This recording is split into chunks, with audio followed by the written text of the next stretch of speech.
Colorado High School Activities Association football is on 1010 KSIR and the Eastern Plains Sports Network. This afternoon from Larry Mills Field at B. Digger Stadium, it's the opening round of the Class 2A playoffs as the visiting and 10th seed Basalt Longhorns take on the 7th seed in the host school, the Brush B. Diggers, along with Ron Albo. I'm John Beltran. Ron, it's been a long time in coming, 6 years since the B. Diggers played on this field in a postseason game, and what a refreshing sight it is to see here on a Saturday afternoon with a fairly big crowd here, as expected. Exactly, John. I mean, I am so extremely excited being many years being on the other side of this microphone, being down on that field on Saturday afternoons like this. But what a great opportunity now for our city, for our school, and for these group of athletes out here to be able to compete on a Saturday afternoon in the first round of the playoffs. The B. Diggers enter on a 6-game winning streak. 5 of those were on the field. They won by forfeit over Sterling, and Basalt had 2 losses, same record. They fell to Moffett County 14-6 and to Delta by a score of 42-14. So record-wise, it seems to be an even matchup. But, you know, Ron, there's a big difference when you have to travel that far. The B-Diggers get to sleep in their own beds, and Basalt got to make a little bit of a body adjustment for this game. It's been a while for them just traveling to get here. Yeah, and you know what happens is that's a lot of pressure and a lot of work put on the coaches to be able to adjust schedules throughout the week, knowing that they're going to be traveling. They're going to be traveling a long distance. They've got to stay in a hotel room. They've got to eat food that's not normal to them all the time, and then be able to get them to be prepared and ready to play a game at 1 o'clock. Well, when you were an assistant coach, probably the longest trip you took was going to Bayfield in 2010 for that quarterfinal matchup, which Brush eventually won. But that was that's even a longer trip. That's like 6.5, 7 hours. And luckily it paid off. So you know that Basalt didn't come all the way here to lose. They came here to at the very least, compete. And the B-Diggers have got to establish home field like they have all season. Yeah, they've got it. That's the number one thing for them. From the opening kickoff, you've got somebody coming into your football stadium. You want to assure that you're going to take control of everything in this stadium here. You're not going to let those guys get any breaks. You're going to show them why you are seated where you're seated and that you've come to play football. And this is not the only game you want to play. You're looking towards 3 more weeks down the road. The opening kickoff is brought to you by Buildings by Design. When it comes to experience, Buildings by Design is the best in the business. Quality, commitment, and experience makes Buildings by Design the only choice when it comes to your next project. The B-Diggers are dressed in their maroon uniforms with the gold pants, and Basalt, the Longhorns, with the yellow helmets, or the gold helmets, and white uniforms. The B-Diggers will kick off with Eric Gable-Risch, and let's see who's back deep to receive for Basalt. They're still on the sidelines here, haven't broken the huddle yet for head coach Carl Frericks. The head coach of the B-Diggers is Lance Schwint, and this should be one heck of a ball game. There's some size out there just on the return team for Basalt. Sorry about that, Ron. Go ahead. They're coming in with they've got some big athletes on their team, and they're pretty athletic. I watch film on them, and they have an opportunity. Obviously, they've got they've had the record that they have and the wins that they've got together, with their athletes on this team and the size and the speed. So it's going to be definitely an interesting matchup here, but we'll see how things work out once we get this ball kicked. Wilson Matham and Gavin Webb, a couple of seniors, back deep to receive. And let's see what Risch does here. There was a kickoff return for a touchdown by Weld Central last week. This is high and along the sideline. It's going to bounce at the 13-yard line. It's still on the ground, and it's picked up right there by Wilson Matham, and he is swallowed up for nothing. The B-Diggers got down there quickly, but I think that bounce and the fact the ball didn't roll towards the returner really helped out Brush, and they made the play easily. Yeah, he didn't know what to do. It's like he just kind of froze right there and didn't realize that's a live ball. You got to pick that up, and you've got to return that, or if Brush gets the ball, it's a turnover right off the bat. 1st and 10 at the 13. The quarterback is Cade Schneider. That's the man to watch today. He likes to roll out of the pocket quite a bit, as head coach Lance Schwinn of the B-Diggers did document. In the backfield, that looks like it's maybe Gavin Webb. They're in an eye right now at the 13 on the left hash mark. And this will be a handoff right up the gut for a gain of about 3 or 4 to the 17. Kevin Beckman, the ball carrier. And the ball carrier there, well, it's somebody that I haven't seen on the list, even though I don't think that was Beckham, but yeah, I'm not quite sure. I'm trying to figure out that number. Gain of 4, 2nd down, and 6 to go. Again, backs in and out of the left hash mark. Hand off to the deep back and running right, and for a couple of yards to the 19 before the hit is made. That time it was Gavin Webb. Kyle Wellen made the tackle. It's a gain of 2, 3rd down and 4 to go, right up to the line of scrimmage. Now they're back in the huddle, but they didn't take too much time off the play clock. In fact, why is the clock not moving? Yeah, I'm not sure. The clock is not moving. They got to get that clock moving. The clock is not moving whatsoever. And there's 11:40. The clock, that should be under 11 minutes to go here. Yeah, you can't fall asleep on the wheel in the playoffs. 3rd down and 5 at the 19-yard line. Baxter and I again. Schneider's going to roll out to his right. Pressure coming backside. Sets, throws. It's going to be incomplete, almost intercepted at the 36-yard line. It was almost picked off by Caden Moriarty, intended for Cole Drombowski.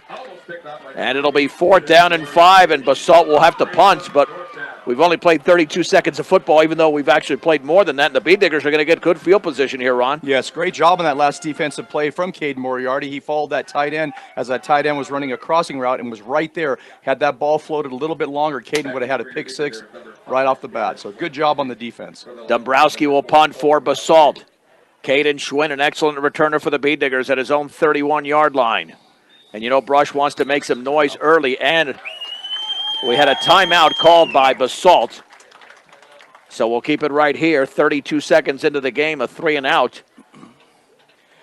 Well, John, with Basalt, what they're doing is they like to hustle to the line of scrimmage and see if they catch you off guard. And I know Brush worked on that a lot this week.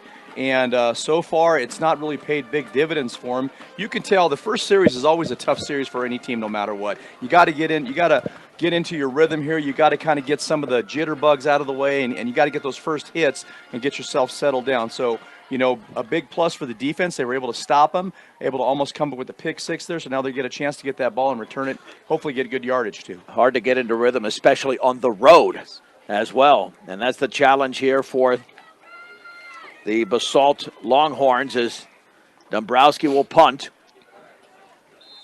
He's going to wait the football at his own 6-yard line. Yeah, Brush should be at the very least at their own 40 when this drive commences.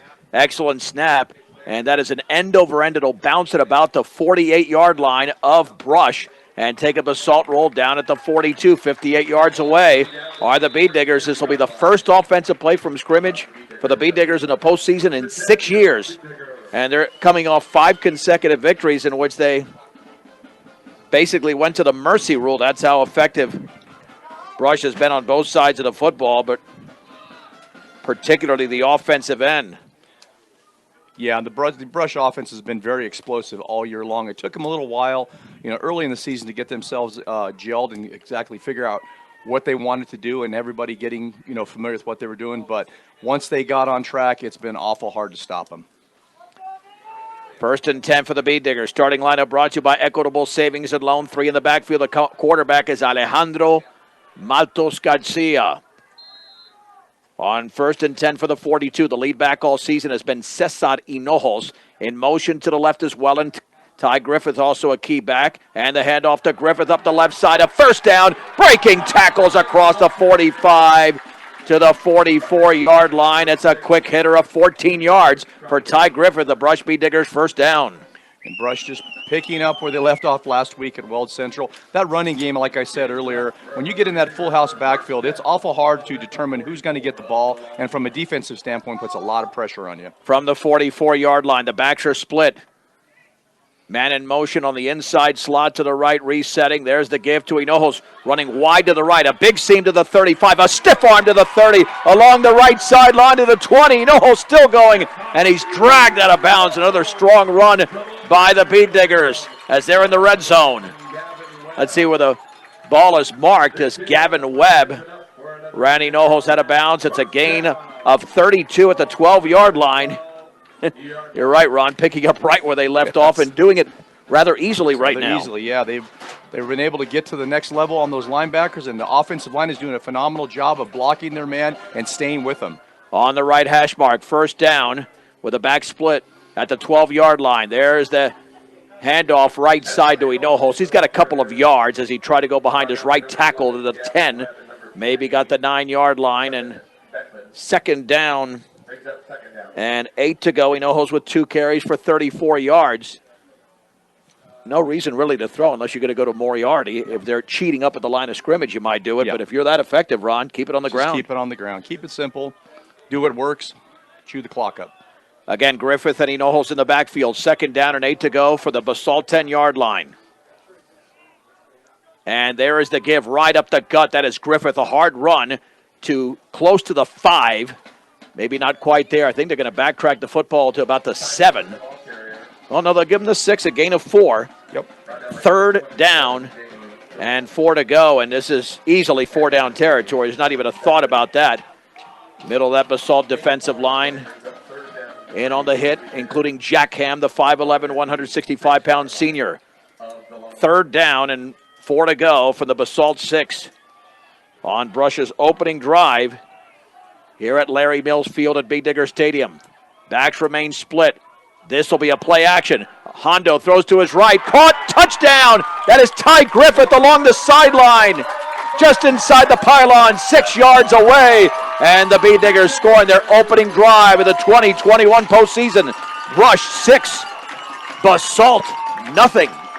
Great call at a great time when the defense was all keying on the run play, the trap, the inside trap, the off tackle. Coach Schwinn sends the running back out in the flat to the right, far side of the field, throws him the ball. He catches the ball, touchdown, just like he drew it up. Now the extra point after the 6-yard pass to be attempted by Gable Risch. High snap, and the kick is up, and that one is good. That's a nice job. That's a very nice job by Caden Schwinn of putting that ball down. That was not a good snap. 9:23 to go in the opening quarter. It's a 30-second break. Brush 7, Basalt nothing on 1010 KSIR and the Eastern Plains Sports Network. The B Diggers get on the board. First drive here in the 2A playoffs. A 58-yard drive, a 6-yard pass from Hondo to Ty Griffith on a 3rd and 6.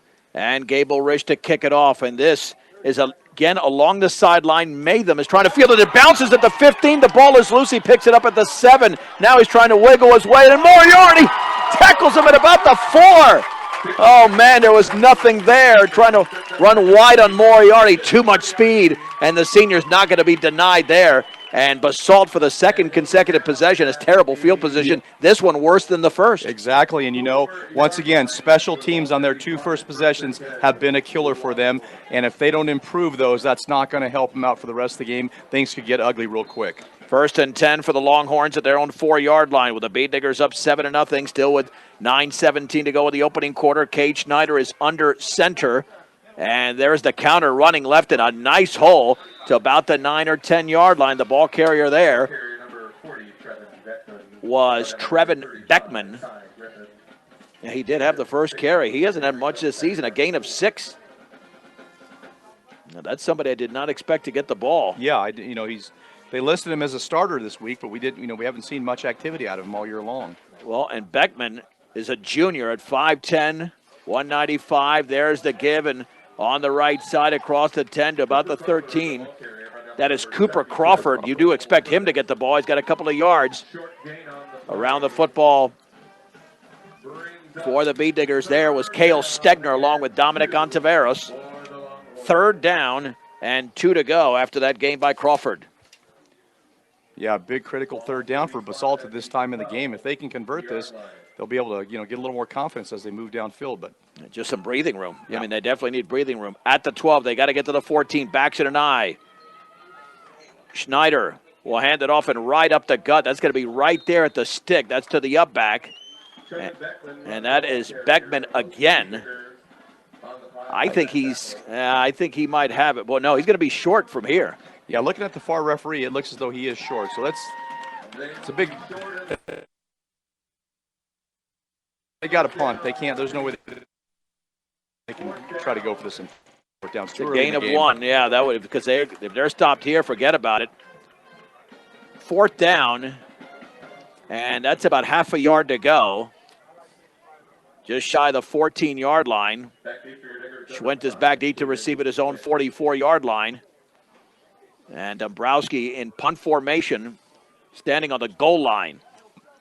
B Diggers, let's see if they can get in on the block. A high snap, and the ball is loose in the end zone, and it's going to be a safety, I believe. That's a safety as Dombrowski fell in the back of the end zone, and the B Diggers lead 9-0. How many special teams errors has Basalt made in the first 4.5 minutes of the game? That's 3 of them right there, and that 3rd one cost them. Heads up to the defense, and to be able to put the pressure on them, and heads up to know where that ball's at and recover it and get the safety. I mean, that right there is just is setting the tone for the game. One of the last things that I addressed with Coach Wint prior to the game was special teams. Man, has that made a huge difference so far. Now, Basalt will punt from the 20. By the way, the first Bee Diggers score of the game, the touchdown, brought to you by Western Engineering Consultants,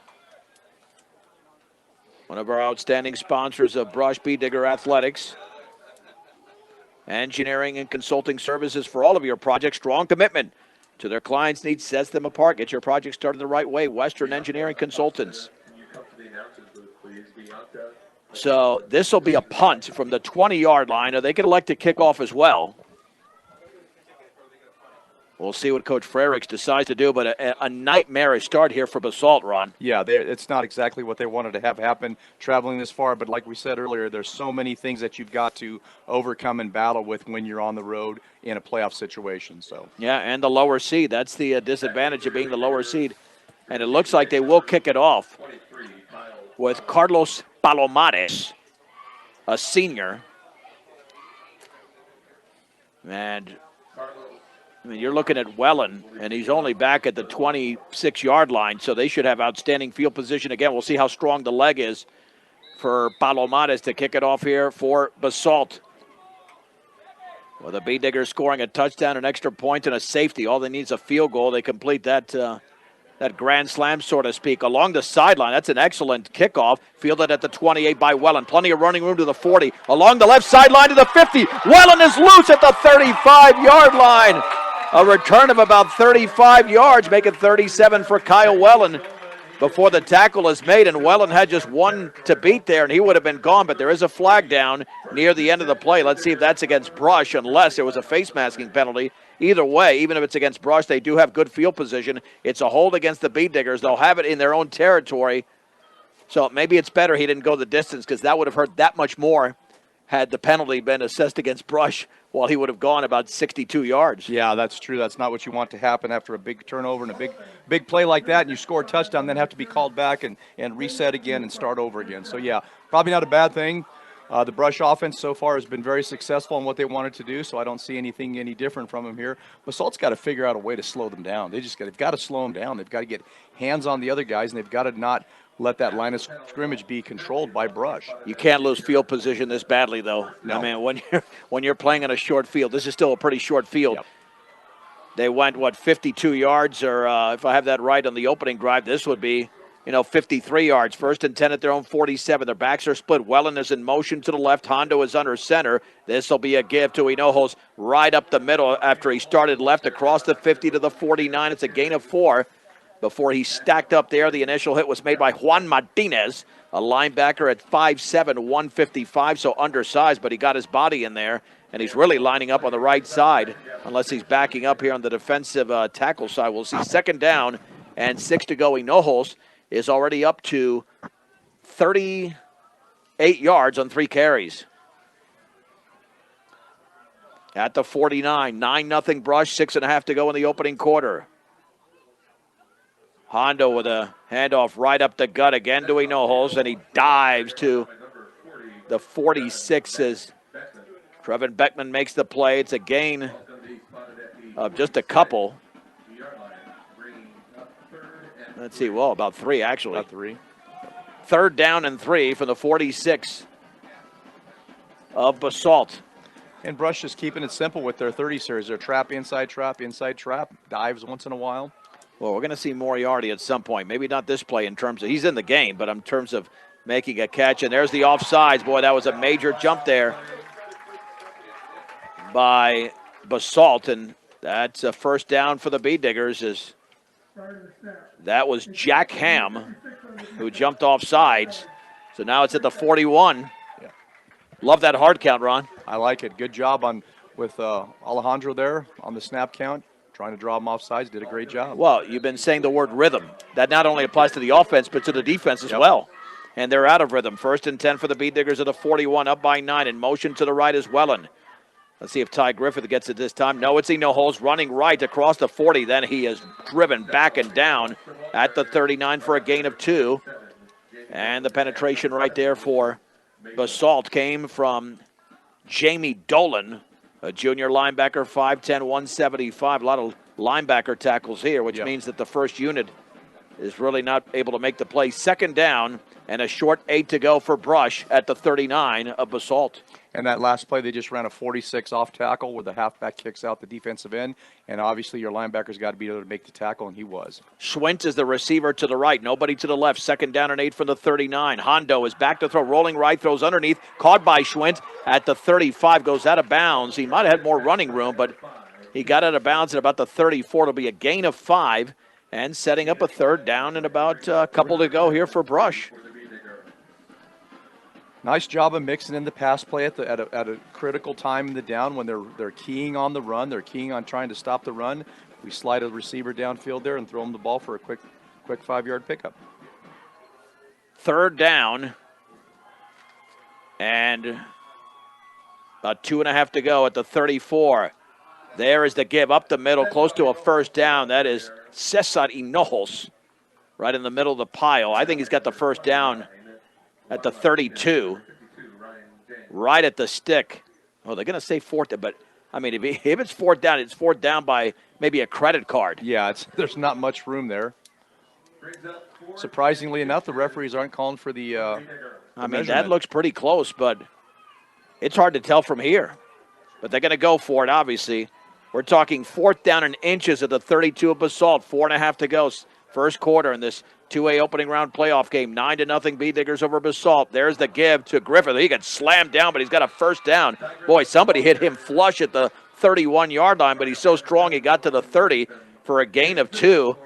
And that's how strong Griffith is besides Basalt. You know, if these guys get hit flush, they're so strong, their momentum can carry forward. Yeah, he's a strong kid, and when he gets that head of steam going, he's hard to bring down. But that was like a train wreck right there. I mean, he exploded on him. Yep. Yeah, I'm not sure who hit him, but it was a collision. First and 10 with a back split at the 30-yard line of Basalt. Hondo is going to bootleg left. He's got running room to the inside of the 25, and he's down at about the 21-yard line. And might backtrack his knee there to the 22 for a gain of 8. A nice play design by the B-Diggers on the disguised bootleg because a lot of the Longhorns were running the other way. Yep. And that's what happens when you're with the offense the way it is. It's a lot of misdirection. And so when you're keying on the trap, you still got, when he's going to run a bootleg, the running backs are still going to be carrying out their fake whether they get the ball or not. So that means those linebackers are watching our guards pull, and they're trying to fill in and don't realize who's got the ball at that time. Second down and 2 yards to go for the Basalt 22-yard line. The B-Diggers are looking to go up by perhaps 16 points here. Receiver out to the right on 2nd and 2 from the 22, and timeout is called by Greg Mullen at State Farm Insurance. Home Auto Life and Health, 842-4555. Austin Sisk was running up there as a receiver out to the right before the timeout was called, and boy, they want some water in pretty quickly for Basalt. Trailing 9-0 are these Longhorns, a 10 seed. The winner of this game will take on the 2nd seed Resurrection Christian or the 15 seed La Junta. That game is in Loveland right now. We'll have a final score coming up a little bit later on. The Colorado Prep Scoreboard Show with Kevin Schaefer from 3:30 to 5. They had some issues with the show last night. He runs a Friday and Saturday show just once during the season because 3A finished last week, and there were quite a few playoff games last night in the upper classifications. But as for Class 2A, Rhonda Brush is the 7th seed. Boy, they look more like a 2nd or 3rd seed. Yeah, they definitely have risen to the top of this class right here late in the year. So, hopefully they can just continue on. I think the reason they're a 7th seed is because their schedule didn't do them any favors late in the year. Second down and 2 from the 22. Wellen is in motion to the left. Hondo with a pitch left. Griffith along the sideline of the 20. Then he's tripped up at about the 17-yard line. And driven out of bounds there, but it's a first down as the tackle is made by Sam Sherry, senior linebacker at 5'9", 170, but give Griffith 5 yards, and the B-Diggers are in the red zone again. That is 4 carries for 25 yards and a touchdown receiving-wise for Ty Griffith. Yeah, the Brush is just once again dominating the line of scrimmage. A 59 quick pitch left on that. That was that last play that picked up yards for him. Receivers split left and right. Wellen is now in motion, resetting. There's the gift to the D-back Hinojos. He's got nothing. He's driven back at the 16. One of the few carries that there was no running room whatsoever. And part of the reason why was Jamie Dolan, who was able to get in on the hit. No gain. Well, how many times are we going to say that throughout the game? Maybe one other time, if even that. Yeah, and that's exactly true. That play last time was a 47, and Ty Griffith leads up through the holes, and he was met by the linebacker just head on right there. That unfortunately blew up the play. 2nd down and 10 at the 17. Brush 9, Basalt nothing. 2:45 to go in the opening quarter with a back split. Now in motion to the right is Griffith. Handoff right side to Hinojosa inside the 15. Just off his right tackle to the 13, maybe the 12. Let's see if they give him the 12, but I think it's just the 13. A gain of 4 for Cesar. This is heavy groundwork, Ron. He's got 8 carries in the opening quarter. Yeah, and he's, we're looking at about a 10-play drive right now, chewing up a chunk of time, which is exactly what Brush wants to do. 3rd down and 6 at the 13. The first drive took about 2 minutes. This one considerably more, even though they've only had to go 53 yards, but they're not there yet. At the 13 on 3rd and 6, Wellen in motion to the right. There's the misdirection. Griffith running left, and he's way short of the first down. In fact, he's only got a yard. That was read very nicely by both Sam Sherry and Juan Martinez. 4th down and 5 to go at the 12-yard line. Ron, go for it or try a field goal here. You've got a good kicker, but I think Coach Schwint likes the bigger numbers. Yeah, he likes the bigger numbers. And the way the offense is in there, they're running the ball and controlling the line of scrimmage. It's definitely a go for it. And you've got a major weapon in Caden Moriarty. Not the only weapon. Caden Schwinken. And Sisk is the receiver to the right.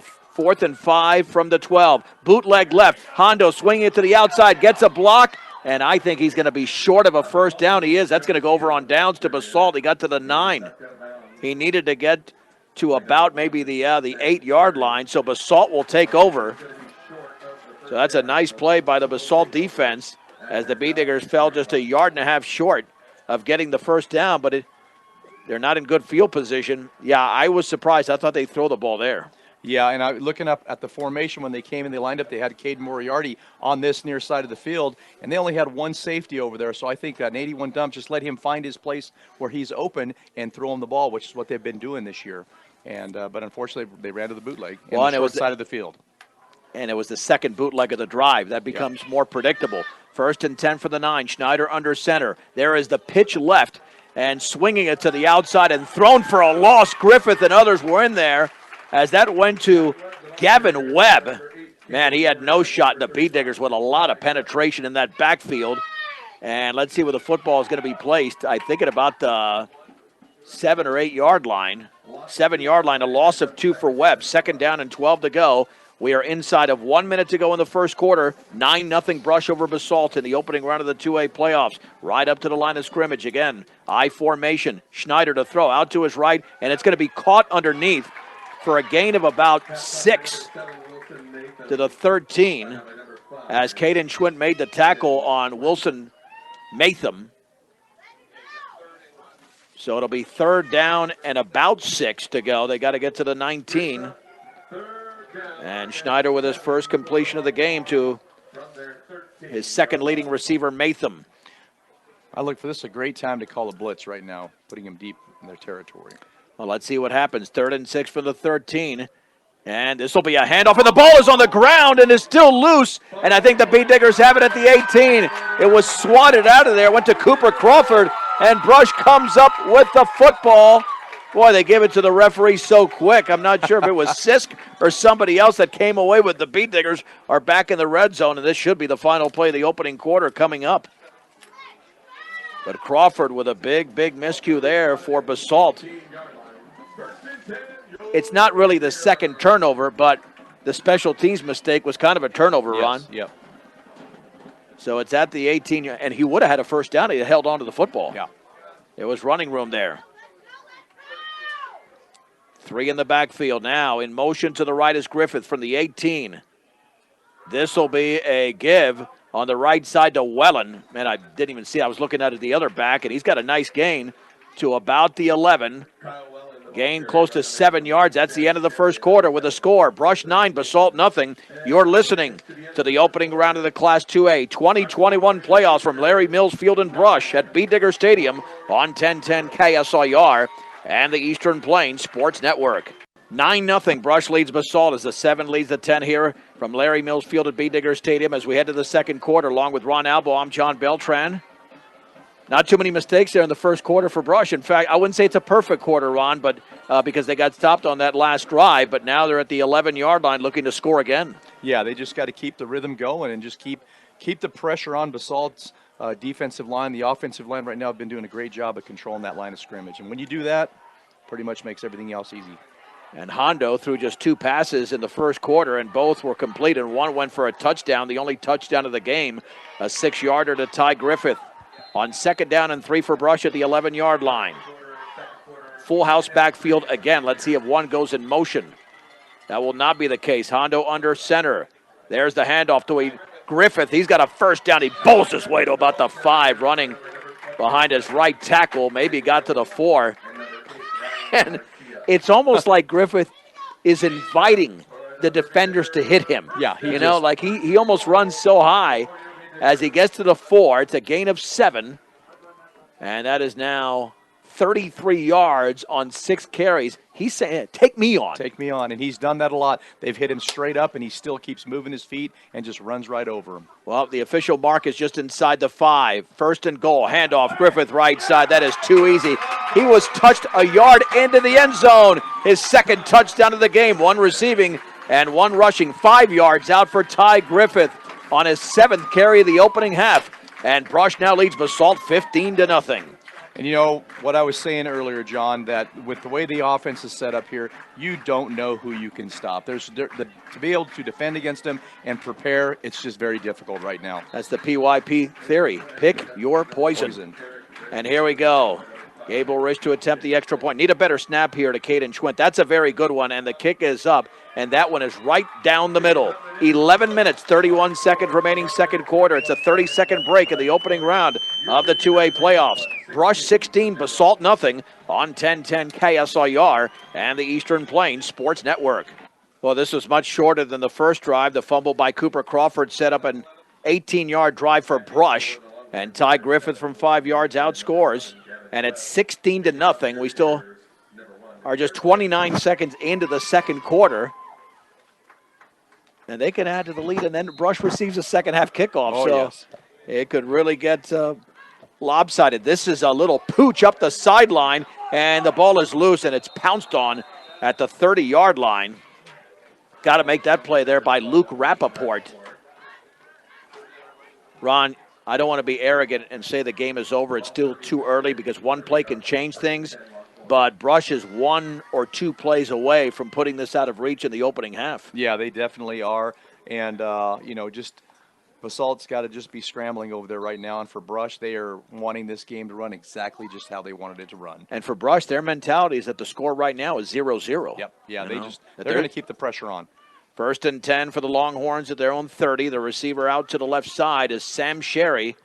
He is their leading receiver. He's in motion now to the right. He'll get the pitch. Sherry looking for a seam along the right side has got the 34, maybe the 35-yard line, then driven back. He had some speed there, but then tried to jitterbug his way through a hole that really didn't exist. But it's a gain of 4. And 2nd down and 6 to go for the Longhorns. That's one of their better offensive plays today. Yeah, it's definitely a better one. And, what was really strange about that is he had a good – he's at full speed. All he needed to do is make one little cut and get upfield, but he started jitterbugging around and wasted time. All of a sudden, that Brush defense is very quick at pursuit. They've got 11 guys around the ball all the time, and they were there. A lot of two-way players for Brush. Backs it an eye, 2nd down and 6, and there is the give, and a huge hole up the middle across the 45 to the 48. Late flag. It's going to be a gain of 14 and a first down. Let's see what happened at the end on the flag. And on the carry there was Gavin Webb. They'll give him 15 yards to the 49. Did they bring him down via the face mask? And I think that was the case. 5-yard face mask. It'll be at the 46-yard line of Brush, but that's the best offensive play so far. A 15-yard rush by Gavin Webb. And that's the play as I watched on film. They were very successful. They pulled the backside guard and tackle, and they just had a huge hole right there, and they gave that ball to number 6, and that's why he picks up big downs. We've got Ty Griffith coming out of the game. He's limping a little bit, so I don't know exactly what's happened to him. 2nd down, or 1st down and 10 at the 46. There's the toss left to Webb, and that time he's taken down by Hinojosa at the 43-yard line. The ball was loose, but his right knee was on the ground. And they just had a fumble here by Crawford a few plays ago. 2nd down and 7 to go at the B. Digger 43. We've got Tanner Ludgate in there subbing in for Ty Griffith right now while he's on the sidelines getting checked out. I don't know if it's a knee or an ankle for him. Well, he's on a knee right now, and he's just trying to loosen that up, whatever it is. Boy, if they don't have him, that's a huge loss. 2nd down and 7 for the 43. I formation again. Schneider on the deep handoff, and an excellent play as Crawford is thrown down. And I believe that's Stegner out there who threw him down at the line of scrimmage. Great play by Stegner on that little misdirection, 3rd and 7. Yeah, Stegner coming from the far side of the field to come in and make the tackle, which is amazing. That's just how quick he is getting off the line of scrimmage to get down there and make a big play. That's when you've read the play perfectly. Yeah, read the play perfect. 3rd down and 7 to go. Could be a passing situation here for Basalt. And there is a timeout called with the Bee Diggers in a formation they didn't like. 2nd timeout call by Brush, brought to you by Greg Mullen at State Farm Insurance. 9:24 to go, quarter number 2 in the first round of the 2A playoffs, and Brush leads Basalt 16-0. We had a 5-yard touchdown pass from Hondo Maltos Garcia to Ty Griffith, and then a safety as the ball went through the hands of Dombrowski. Cole Dombrowski, the Basalt punter, he fell on it in the back of the end zone, and then a 5-yard run by Ty Griffith, who is laboring a bit on the sidelines, but it's a 16-0 Brush lead. And right now, at least on the offensive from the offensive standpoint, the only one that can stop Brush is themselves, and Griffith looks like he's coming back into the game, Ron. Yeah, and the defense, they just need a little timeout just to gather their thoughts because of the fact that they came out in a formation they hadn't seen before. And I'm really surprised that Basalt has not went to that running play more where they pull the backside guard and tackle and just plow down the field. But we'll see what happens. They had success when they did it. Big plays. 3rd down and 7 to go for the 43-yard line. We're in the second quarter. I formation again. Receivers split left and right. Schneider, play action, rolls out, stops. Here comes the pressure, throws off his back foot, incomplete. It was intended for Beckham, and that's going to be interference against Brush. I'm pretty sure that's interference, and that would actually be a good call. I thought he had a hand on him. Yep. Which would not, let's see. Is it a spot foul? They're going to give him 15. Yeah, that's interference. Interference. Yeah, that's not a bad call at all. I did see some activity there, even though that was not going to be complete at all, Ron. No, it wasn't. And, that's just a mistake that you make as a defensive back there or when you're covering, on the defense when you're covering. Boy, that is a harsh high school penalty, a 15-yard penalty for a 4-yard throw. And now they'll have it at the 28-yard line, but Basalt needed a break because they were going to, now with that play, they weren't going to pick up a first down at all. And that's a 19-yard turnaround for them. Exactly. So at the 28, just 8 yards away from the red zone. With Brush up by 16, 1st and 10. The receiver on the outside right is Wilson Matham. Schneider will hand it off on the counter right side. That's Webb inside the 25. He's driven back at the 23 for a gain of probably about 5. Let's see if they backtrack it a little bit to the 24, but yeah, we'll give Webb about 5 yards, close to 5. 2nd down and 5 yards to go for Webb. He's got 23 yards on 5 carries. Yeah, they want to keep it simple here to get into the end zone. And there's the bootleg, no option to go to throw into the end zone, wide open, touched, dropped on the back of the end zone. Wilson Matham drops the ball.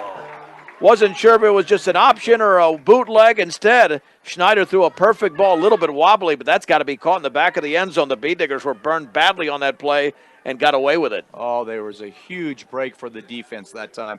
Austin Sisk had coverage on him, let him get behind him, basically lost where he was, and he was wide open. If he just holds on to the ball, it's a touchdown, but a huge break for the defense. The hands were not positioned correctly. You got to make sure you can't twist those hands. 3rd and 5 from the 23 of Brush. Schneider back to throw, looks to his left, batted up and down right at the line of scrimmage. Cesar Hinojos read that play perfectly and swatted it away. Yeah, Cesar's not going to let that happen. Those basketball hops that he has comes in really handy when he's able to jump up there and knock that ball down. Well, and the quarterback, Schneider, was so close to the line of scrimmage that you've really got to put some air under it. Yeah.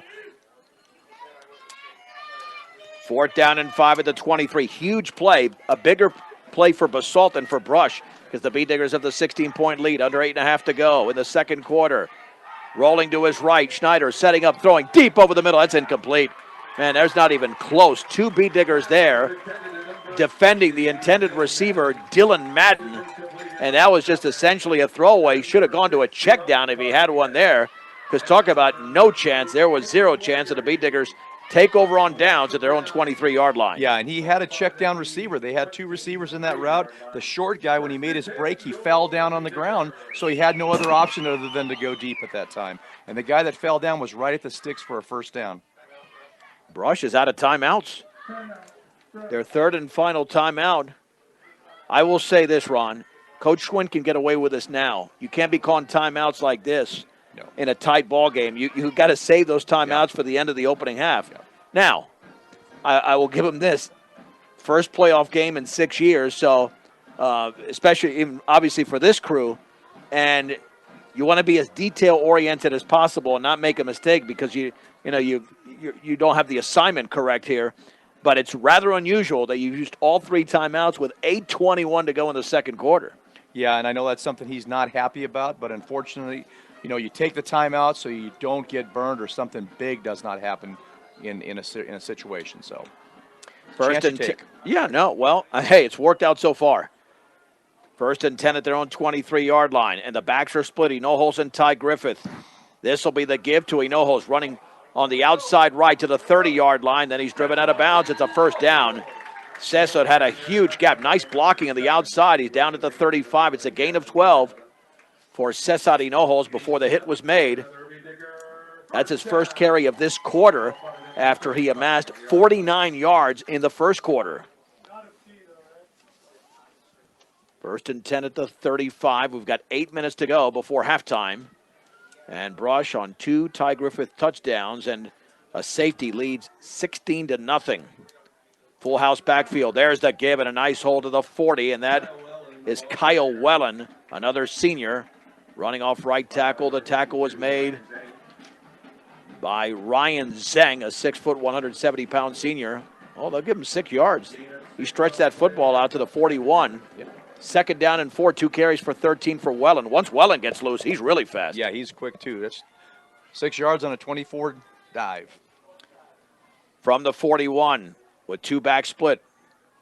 This will be a bootleg right, but Hondo's going to lose yardage on the short side of the field again. That's the second time they've run it, and it hasn't worked at all, at least on the short side of a field. This time going the other way, he loses 3 yards, and now it's 3rd down and 7. Well, they're really trying to keep the defense honest, but I think one way to do it is to chuck it, find Moriarty. It's almost stunning, Ron, that they've got this nice of a lead, and Moriarty has not touched the football yet. Yeah, it's set up right now for a prime cross for him coming across the formation to the far side of the field. 3rd and 7, back to throw. Hondo setting up a pass over the middle, and it's intercepted at the 49-yard line. Picked off by Sherry to his right, across the 50 to the 43, and the Beat Diggers have turned it over here in the second quarter, and that was completely underthrown. That intended pass is for Ty Griffith, and as Ty went out in the formation, or he came out in the pass route there, the linebacker that's covering him just turned around, and the ball was right in his hands. And once again, a turnover right there stops the drive, and now he's got to rely on the defense again. 1st and 10 for Basalt at the Brush 43-yard line. And he threw it off his back foot. And when you throw it off your back foot, sometimes you don't get enough under it. 6:40 to go in the second quarter. The Beat Diggers with a 16-0 advantage, but Basalt is in Brush territory again. They were stopped at the 23. High formation. Schneider back to throw. 5-step drop. Sets throws. Deep up the left side. Incomplete. And that's interference on Sisk. Without a doubt. He doesn't think so, but it appeared from this vantage point, even though it was overthrown and intended for Sherry, he went down to the ground. And that's the perception, even if it's not a legitimate pass interference penalty. Yeah, it's just position. He's letting that gap close on him, that space close on that receiver. After he gets past 8 yards, he's going to be going deep. You got to keep that distance and keep him in your hip pocket. And that time, Sisk was beat, and so he went up and grabbed him. Ron, this is rather stunning that for the second straight drive, a pass interference is called at the same exact position of the field from the 43 to the 28. Now, hopefully we'll have the same result by the end of the drive. Yeah, definitely. Which is no points for Basalt with 6.5 to go. First and 10 at the Brush 28-yard line. Backs it an eye again. Back to throw is Schneider out to his right. Wide open. That's caught by Matham. Short of a first down. Went for the 28, not the 23. The 28 to about the 20 before the hit was made. And it's a gain of 8, second down and 2. They're in prime position to score. Yeah, and you know, Basalt has got a little bit of a rhythm going right now. It's not good for the defense. Well, they've been out there quite a bit, and a lot of them are the same players, obviously. Yep. Along the right hash mark, second down and 2 for the 20. Backs in an eye. Schneider turns. He'll hand it off on the counter to Crawford. First down to the 10-yard line. Still on his feet to the 5, and he's down at about the 2. There's a late flag. Let's see, the Beediggers are going to catch another break. Is Brush going to catch a break here? Might have been a block in the back from number 2 for Basalt on this near side. It is against Basalt. It is a hold. He got to the 3. Would have been a gain of 17. He'll still get positive yardage out of this because they're going to walk it from about the 8-yard line. So, yeah, give him 12 yards because they're walking it from the 8. 10 yards from the start of the foul, and it'll still result in a first down. Yeah, it's a first down right at the 18-yard line. Off the run by Cooper Crawford, even with a 10-yard penalty. And this game felt so comfortable about 10 or 15 minutes ago. Not so much now. No, and they're going back to that run where they pull that backside guard and tackle, and that's where they've got their success. He picked up big yards on that last play. First and 10 at the 18-yard line. 2 receivers out to the right. The lead back is Beckman. And Crawford behind him.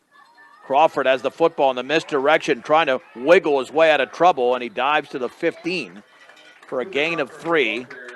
Ty Griffith was in on the play, along with Ivan Cardenas. Second down and 7 to go. And Cole Curtis on the stop, And too. Cole Curtis. From the 15-yard line, approaching the 5-minute mark of the second quarter. Game has really slowed down for Brush in terms of momentum. Momentum, yeah. You want the game to slow down, but you want to be in control as it's slowing Right. down. Right now, it's not in their favor. Long time in the huddle. There's going to be a timeout for Basalt. Timeout. Basalt, their final timeout. Well, that's their final. I wonder if Brush still has one. I might have credited one towards Brush when it was Basalt's time. We'll find out. Yeah. We'll find out. So maybe what I said earlier should be struck from the court, so to speak. If that's their final timeout, I thought Basalt just took their second, but if that's their final timeout, Coach Schwinn might have one remaining. We'll find out. They don't have the timeouts tracked up here, but nonetheless, it's a 16-0 game, and a timeout for Basalt is a timeout for Brush, because now if you need to make any adjustments or just do something differently so they don't get into the end zone, that affords you the ability to talk to your players. Yeah, I think what Brush has got to be aware of now, that last series, the last couple of plays when they've ran that ball, they pulled that guard, and especially the last play, they faked, the quarterback did a good job of handing it off to that fullback, and he faked a bootleg right. It was wide open on the far side of the field. So I don't know if they'll come back to it. I'm looking at it from here. It's obviously easy up here than it is on the field, but that's a play you got to be concerned with from the defense. At the 15-yard line of Brush, second down and 7 to go for the Longhorns.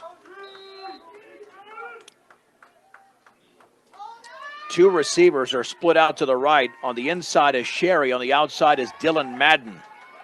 Again, I formation. Schneider, the quarterback. Back to throw, rolling out to his right. Still rolling. Throws off his back foot, and it's going to be caught by Madden along the sideline. Man, that was a perfect pass and catch, even though he was running out of room at about the 10.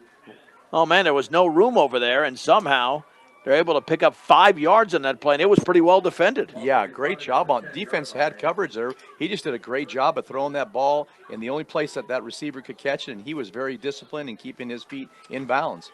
But that changes this play. Instead of 3rd and 7, it's 3rd and 2. Clock stops with 4:42 to go on the right hash mark. Looking back to that big dive play again. They're knocking on the door. 3rd and 2 for Basalt at the 10. Quarterback sneak, first down. That was a quick snap, and that threw Brush off. That's about a 4-yard gain on that quick snap by Schneider.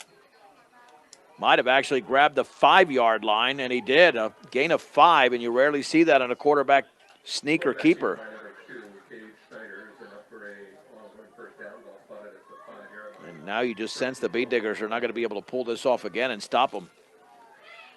But you still got to pick up the yardage on the right hash mark. 1st and goal from the 5. Crawford, the deep back. 2 receivers split out to the right. Nobody to the left. There's the give on the counter to Crawford, and he dives to the line of scrimmage. That was it. That's because there was penetration in that backfield, looked like by Cole Curtis. Cole Curtis, yeah. What they're doing is they're bringing their tackles inside on the A gap right there, and they are just telling those guys, just submarine on the ground and blow the play up, and that's exactly what he did. Gives them no place to run. The running back is going to be stepping on somebody else. Yeah, you have to leap. Yep. 2nd and goal from the 5. Looking to throw out to his left, a fade into the end zone. Dive, incomplete. Schneider was going for Sherry in the corner. And it is 3rd and goal. It was defended by Ivan. Passing game has been on and off this year for this team, but right now, Schneider, he's 3 out of 8 for 19 yards. 3rd and goal from the 5. Can the Bee Diggers pull this off again? This will be a toss left to Crawford, back to the middle. Crawford dives, he's short of the end zone, but he's down to the 1. Well, that's a good play call there. Yeah, they're bringing in some more players on the defensive line. They're going to the goal line defense right now with right at the 1-yard line. They got to stop any kind of penetration from that running back. Well, I'm telling you right now, I think they're going to do the quick snap. Yep. You got to get ready for a quick snap. Forget about the running back. I mean, they can do that, but I mean, you had a 5-yard. All they need is 1. Yep. 4th and goal, and that ball's inside the 1. I would think if you're the nose guard for Brush, you got to be ready on a quick snap here. Let's see. Schneider, man in motion to the left, and the left tackle moved. Oh, man, what a break for Brush. Dayton Schenk, only a sophomore at 5'9", 200, jumped. Oh, Ron. And now that changes things for the defense. They bring the goal line out. They go back to their normal defense. It gives them a little bit of breathing room now, so hopefully they can put together a stop here just outside the 5-yard line. That tells me I think it might have been a quick snap. Yep. Right? Because somebody moved that quickly. Oh, man, the clock runs under 3 minutes to go. The Bee Diggers with a 16-0 lead over Basalt. 2 touchdowns for Ty Griffith at a safety. They're going to send out the field goal unit. So this will be an attempted field goal by Carlos Palomares from 24 yards away. Awaiting the snap. It's perfect. The kick is up, and that one is good. 2 minutes, 34 seconds to go, 2nd quarter. Basalt is on the board. It's Brush 16, Basalt 3 on 1010 KSIR and the Eastern Plains Sports Network. Well, they did convert off the turnover by the Bee Diggers, the interception by Sam Sherry. It was Sam Sherry interception, but only a 24-yard field goal by Carlos Palomares. Basalt is on the board, 2:34 to go. Bee Diggers do have a timeout remaining at 16-3 Brush. And what worries me about the Bee Diggers, Ron, is that they've gotten a couple of huge breaks here. Yeah, and those are big breaks for you. You need to be able to capitalize on those, but to keep them out of the end zone was huge that time, and only limited to 3 points. Palomares boots that football high and along the left side, fielded at the 10-yard line, along the sideline to the 20, Wellen to the 35, Wellen a seam to the 50, and Wellen slams into a Basalt Longhorn to the 44-yard line, a return of 46 yards. That special teams doing it again. Yep. Well, I mean, once again, shortening the field. I mean, we're inside plus territory at the 45-yard line. One guy to beat, he makes a move, and it's a touchdown. But, you know, what else can you ask for now in a situation like this? You shorten the field, you make your job a whole lot easier. And I got news for it, not for you, for anybody. I don't think they need the timeout now. No.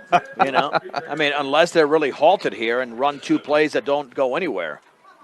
1st and 10 for the Bee Diggers at the 44-yard line of the Longhorns, up 16-3. Hondo is back to throw. Pressure coming. Rolls out to his right. Can run for days. Throws it on the run. It is incompleted for Griffith at the 14-yard line. Oh, he had a couple of steps on the defender, but it was overthrown. And if he doesn't throw that ball, he could have run for 15 or 20 yards, it looked like, Ron. Yeah, there was plenty of green grass in front of him to get downfield and get out of bounds and stop the clock. But, you know, he wants to throw it. He wants to see where it's at. So I don't blame him one bit for that. 2nd down and 10 at the 44. Yeah, I mean, he did have 2 options. Yeah. And it's not like Griffith wasn't open because he was. Now, just because it's 2nd and 10, they might still run the ball here. At the 44-yard line, Hondo's going to roll out to his right. He's got room to run again. He'll throw wide open. It's going to be caught by Cardenas at the 15 to 10, 5 touchdown. Holy mahungus. No one within at least 10 yards. 44 yards. Hondo to Ivan. Brush 22. Basalt 3. Great play. Oh, just amazing play downfield. Caught the defense sleeping. Ivan was able to get wide open. Nobody was there to cover him. 6 points and a touchdown. Ron, I'm sorry. Wide open is not a strong enough term, okay? If you look at the video, you'll see how wide open. Yes, I'm gonna put that up, and the kick is up, and that is good. 2:03 to go, 2nd quarter. The Beat Diggers lead by 20. It's Brush 23, Basalt 3 on 1010 KSIR and the Eastern Plains Sports Network. 2 plays, 44 yards, but really 1 play, 44 yards, and a pass from Hondo, his 2nd touchdown pass of the game. This one went to Ivan Cardenas, and the Beat Diggers now lead 23-3 with just over 2 minutes to go before halftime. Ron, you feel breathing easier now? A little bit easier now. You know, looking at that last pass play, there was 2 or 3 guys that were wide open. It's just a matter of like, where is that ball? When's that ball going to get there? Yeah. And Gable Rich to kick it off. And high along the sideline, caught it to 23 and dropped it out of bounds at about the 25. Might have rolled forward there. And that was a really nice pooch to Luke Rappaport. He tried to take off with a football before he had it in his grasp. And since the opening series with Basalt and the opening kicks, they've struggled catching a ball on a kickoff. They've struggled. Well, you had a drop touchdown pass as well, and that's obviously not on a kickoff, but, man, on the road, you can't make these miscues. And now, if they've got to score, they're going to have to throw the ball. You don't anticipate a big 74-yard run here. 1st and 10 from the 26-yard line. Schneider on the toss right. That is Sam Sherry behind his offensive line, and he scoots out of a tackle, and then he's driven back at the 33. That is a massive hit by Caden Moriarty, but it is a gain of about 8 yards. 2nd down and 2 to go for Basalt, and they have no timeouts remaining, and that's going to be a negative for them as well. Yeah, that's a great little run play for him, picking up 7-8 yards. Yeah, but you're down to 1:33 to go. Under center. There's the handoff to Crawford. He's hit at the line of scrimmage. He might have gotten half a yard. And now if you're Brush, you might have to think about maybe calling a timeout if you stop them their last timeout. This is a playoff game. Forget about leading by 20. If you go for more, you go for it. Yeah, you put the hammer in the nail in the coffin if you can. 3rd and 2 at the 34. I formation again. Schneider rolls out to his right, looking to throw. Up the right sideline, it's incomplete. Bodies go down, but no flags. 4th down, and now the Beat Diggers don't need to call a timeout with 1:02 to go before halftime, up 23-3. Coach Rosenbrock just dialing up the pressure that last time and bringing the heat, and they had no answer. They were outmanned, not enough guys to block our defense and our pressure. Well, and Cade Schneider now is 3 out of 9 passing for 19 yards. That's not going to get it done in a playoff game. So here we go. Cole Dombrowski will punt. He needs a good snap, though. The other one was high, went through his hands. It was fieldable. Beat Diggers have a man back at the 24. Perfect snap. Here comes the rush, and that is off the side of his foot along the 49-yard line towards the Basalt bench. Takes a Beat Digger roll, and they've got it at the 48. And that was Ludgate, I think, that was back deep to receive. Yeah. And do we have a flag down? Gonna decline it. Yeah, it's all the way in the bay. It was certainly not against Brush. I think they might have held to prevent but I would take it right there. Yeah. I would not take a chance. You never know if Dombrowski gets off a much better punt. Yeah, it's going to be declined. And that's what Coach Swint says. It is a hold. That tells me that ball could have been blocked. There must have been a severe hold there. Yeah, there was lots of pressure coming in. Looking at the signal from the defense here, they were going for the block. The story of this first half. We're at the top of the hour, straight up at 2 o'clock Mountain Time. I'm John Beltran with Ron Albo. This is 1010 KSIR, Brush, Fort Morgan, Weldona. The Bee Diggers are at the 48-yard line. They still have a timeout remaining, and Moriarty has not touched the ball yet. From the 48, Hondo rolls out to his right. Now throws off his back foot along the sideline, incomplete, intended for Schwint, but he was well covered, and there was pressure all over Hondo, so that's a good throwaway, second down. Yeah, just save yourself there. Don't do something silly that's going to cause a turnover and swing the ball back to Basalt. Do they somewhat or somehow want to use Moriarty as a decoy? Because that's what I mean, or I don't know, because right now he hasn't been featured. No, he hasn't been, but I've been watching him. He's doing a great job in the run game as far as blocking. Oh, yeah. They're using him there. Yeah, that's what I mean. Yeah. I'm just talking as a receiver. Yeah, I don't know. I mean, hey, it's still working. Second down and 10 for the 48. And this is going to be a draw play, and this is Griffith up the middle to the 44. They're going to have to call a timeout, and they do. It's a gain of 4. I think they sold the draw pretty well, but it wasn't wide open there, Ron. There was some traffic in the middle as Basalt made the play. yeah, and the defensive lineman read that right away and knew that it was a draw coming, and therefore made the adjustments. But I would not discount Caden Moriarty in the second half here. I just think they wanted to kind of get things settled here. They want to be able to establish that run game, and he is a huge force on the down blocking and controlling the line of scrimmage for them. So, we'll look to see what happens in the second half. The Bee Diggers have 179 yards of total offense so far. And let's see with Basalt.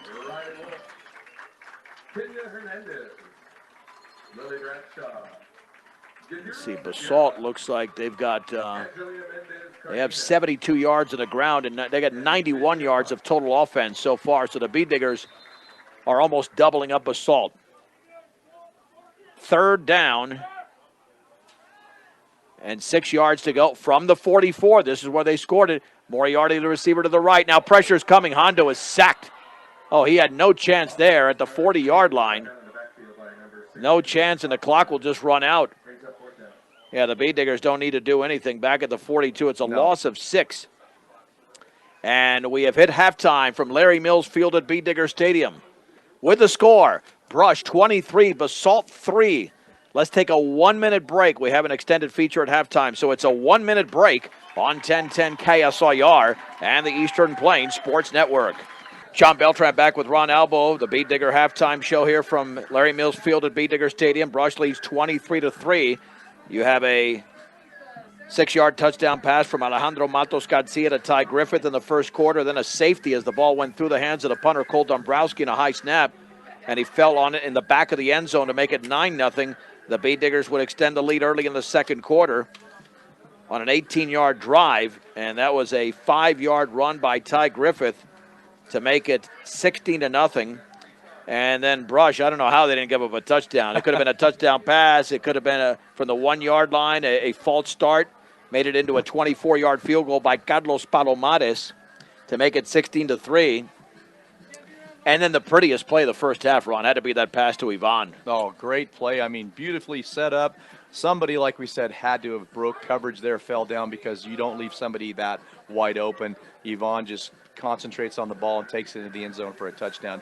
But, looking at the game and looking how things are going so far, just lots of trouble on Basalt as far as holding on to the ball, catching the ball, punts, kickoffs, whatever it had, not punts mainly, but kickoffs, holding on to the ball, securing the ball. They are struggling with that right now, and that's the difference in the game. 72 yards in the ground for Basalt, 19 through the air. Cooper Crawford did have a fumble in that opening half, and he's got 8 carries, the most for Basalt, but only for 21 yards. Gavin Webb has got 5 carries for 23. And as for the Bee Diggers, Hondo Matos Garcia, 3 of 6 for 55 yards and a touchdown. Cesar Hinojos, 9 carries for 61 to lead the way. Ty Griffith, 8 for 42. The Bee Diggers with 179 yards of total offense and 124 on the ground. Let's take a 30-second break. We'll come back with our halftime feature. And This will be an exciting playoff game that Ron and I talked about. We're going to go back 9 years ago to the Brush Manitou Springs opening round playoff game on the road. You'll listen to that in 30 seconds after the break. We're at halftime. Brush 23, Basalt 3 on 1010 KSIR and the Eastern Plains Sports Network. John Beltran back with Ron Albo for the second half of this opening round. Class 2A playoff game where the Brush Bee Diggers lead the Basalt Longhorns 23-3. And the Bee Diggers will receive the second half kickoff. Now is the time to salt this thing away. 20 points is a big lead, but if you go by 27, you think this game is definitely over, Ron. Yeah, and with that mindset, that's definitely what they want to do. And the way that they're able to control the ball and control the line of scrimmage, they've been doing that so far this year, and also this game. They just continue that on. 27 points, it's going to be awful hard, for anybody to come back. And that just puts a lot of pressure on Basalt to want to have to go to throwing the ball, and that's exactly what we want them to do. Carlos Palomares will kick it off for Basalt. Bee Diggers had a big return to set up the last touchdown. That 46-yarder from Kyle Wellen, that played a huge role. And special teams is really one of the stories, besides the drop balls that you were talking about. Back deep to receiver Wellen. And is that Ludgate over there, or is that Griffith? That's Griffith.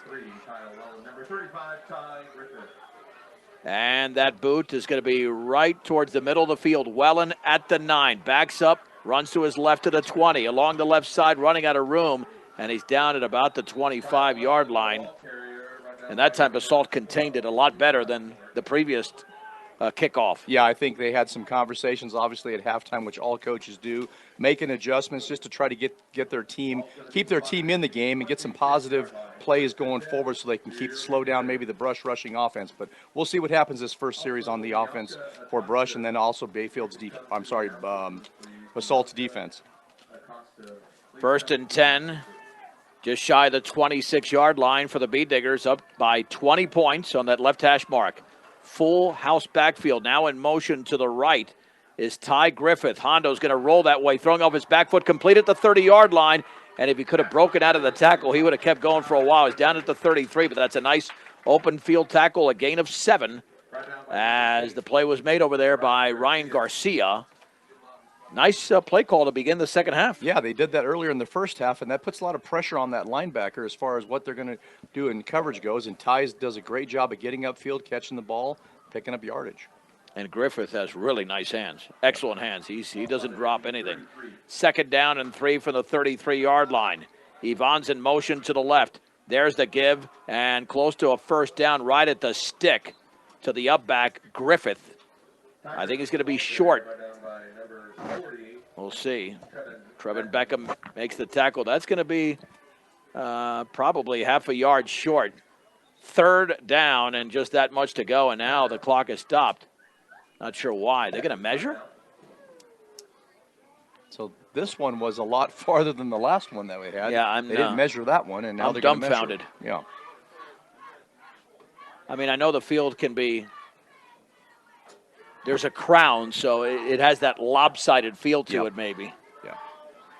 So I think they are going to measure here for the first down. Not just a bank in Colorado, they're Bank of Colorado, a proud supporter of local sports, of academics, Bank of Colorado.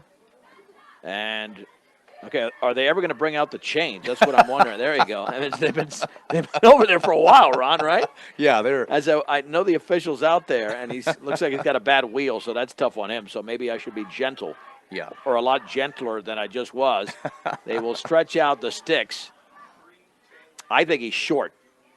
And he's short by, yeah, that's about 6 inches there. Not that I can accurately detect from this distance.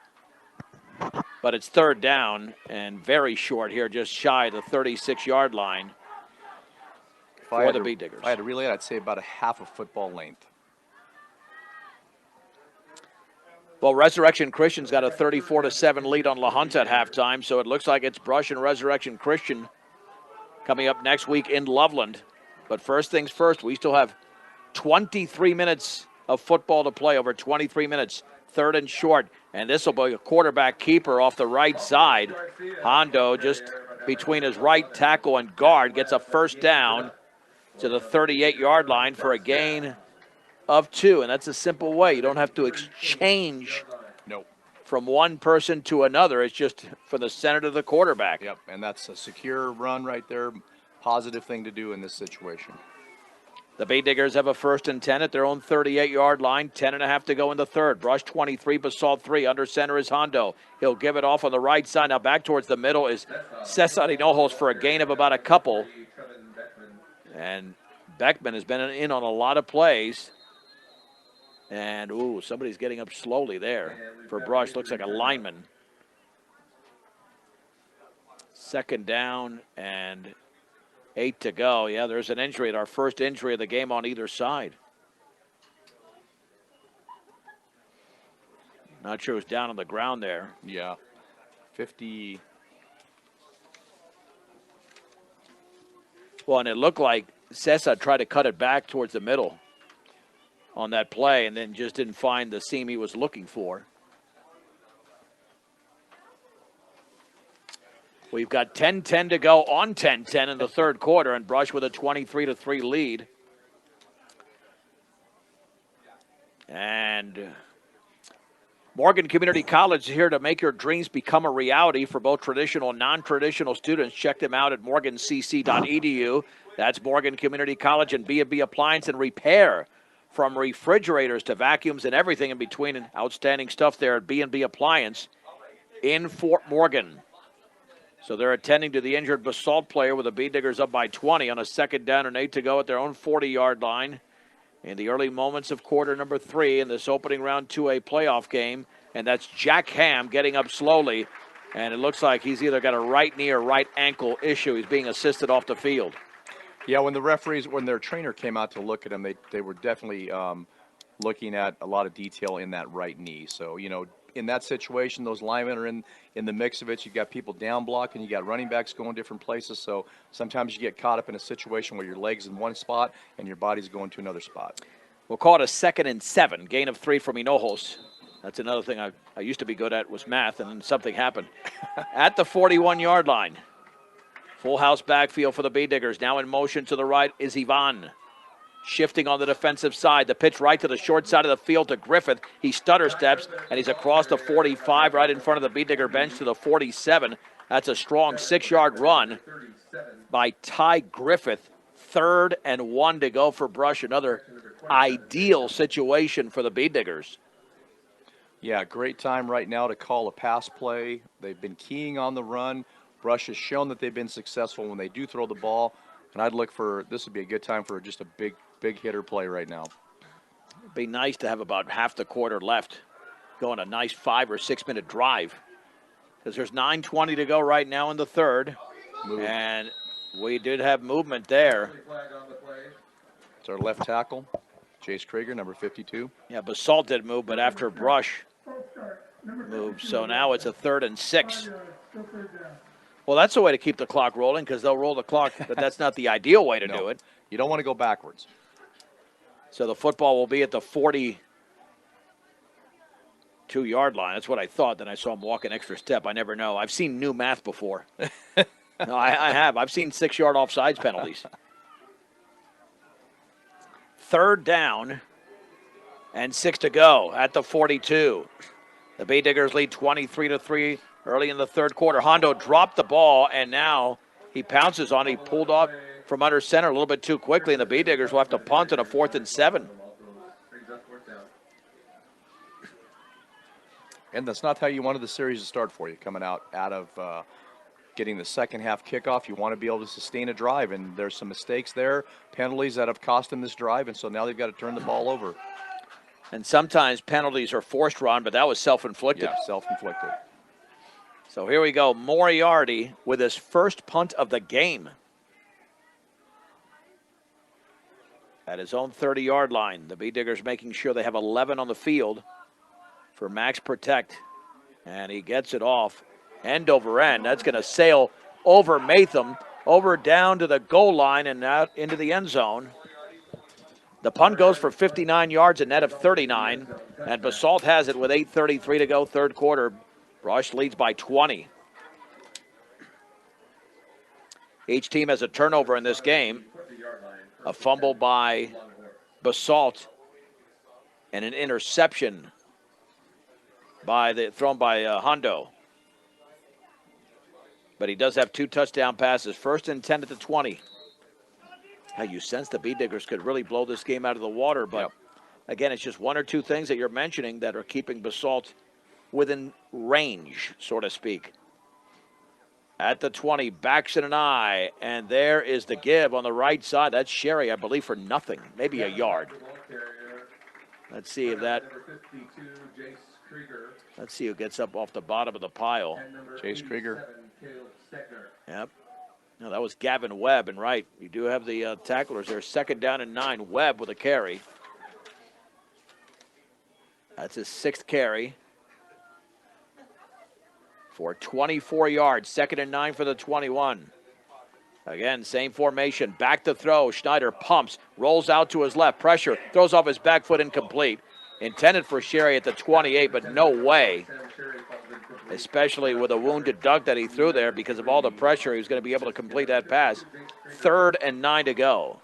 Yeah, he had nowhere to go. As he rolled to his left, the defense was right there, and they were putting the pressure on him. He just had to throw that ball away.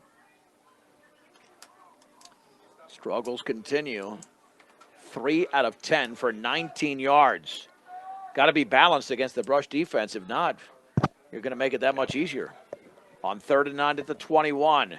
There's a roll out to the right. Still rolling, setting up, throwing over the middle. The pass is caught. 1st down at the 30 across his body. A late flag as the hit was made.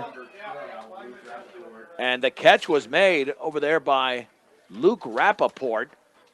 You see what the flag is about, Ron? Because that was thrown right at the point of the catch. Yeah, so it might have been an illegal lineman downfield possibly. Oh, no penalty. All right. Okay. But it is a 1st down and a gain. Let's see. One is saying 31-yard line, the other 30. It's at the 31 for a gain of 10. And that was a throw across his body, which could be a little bit dangerous. Yeah. Only the 4th completion for Cade Schneider.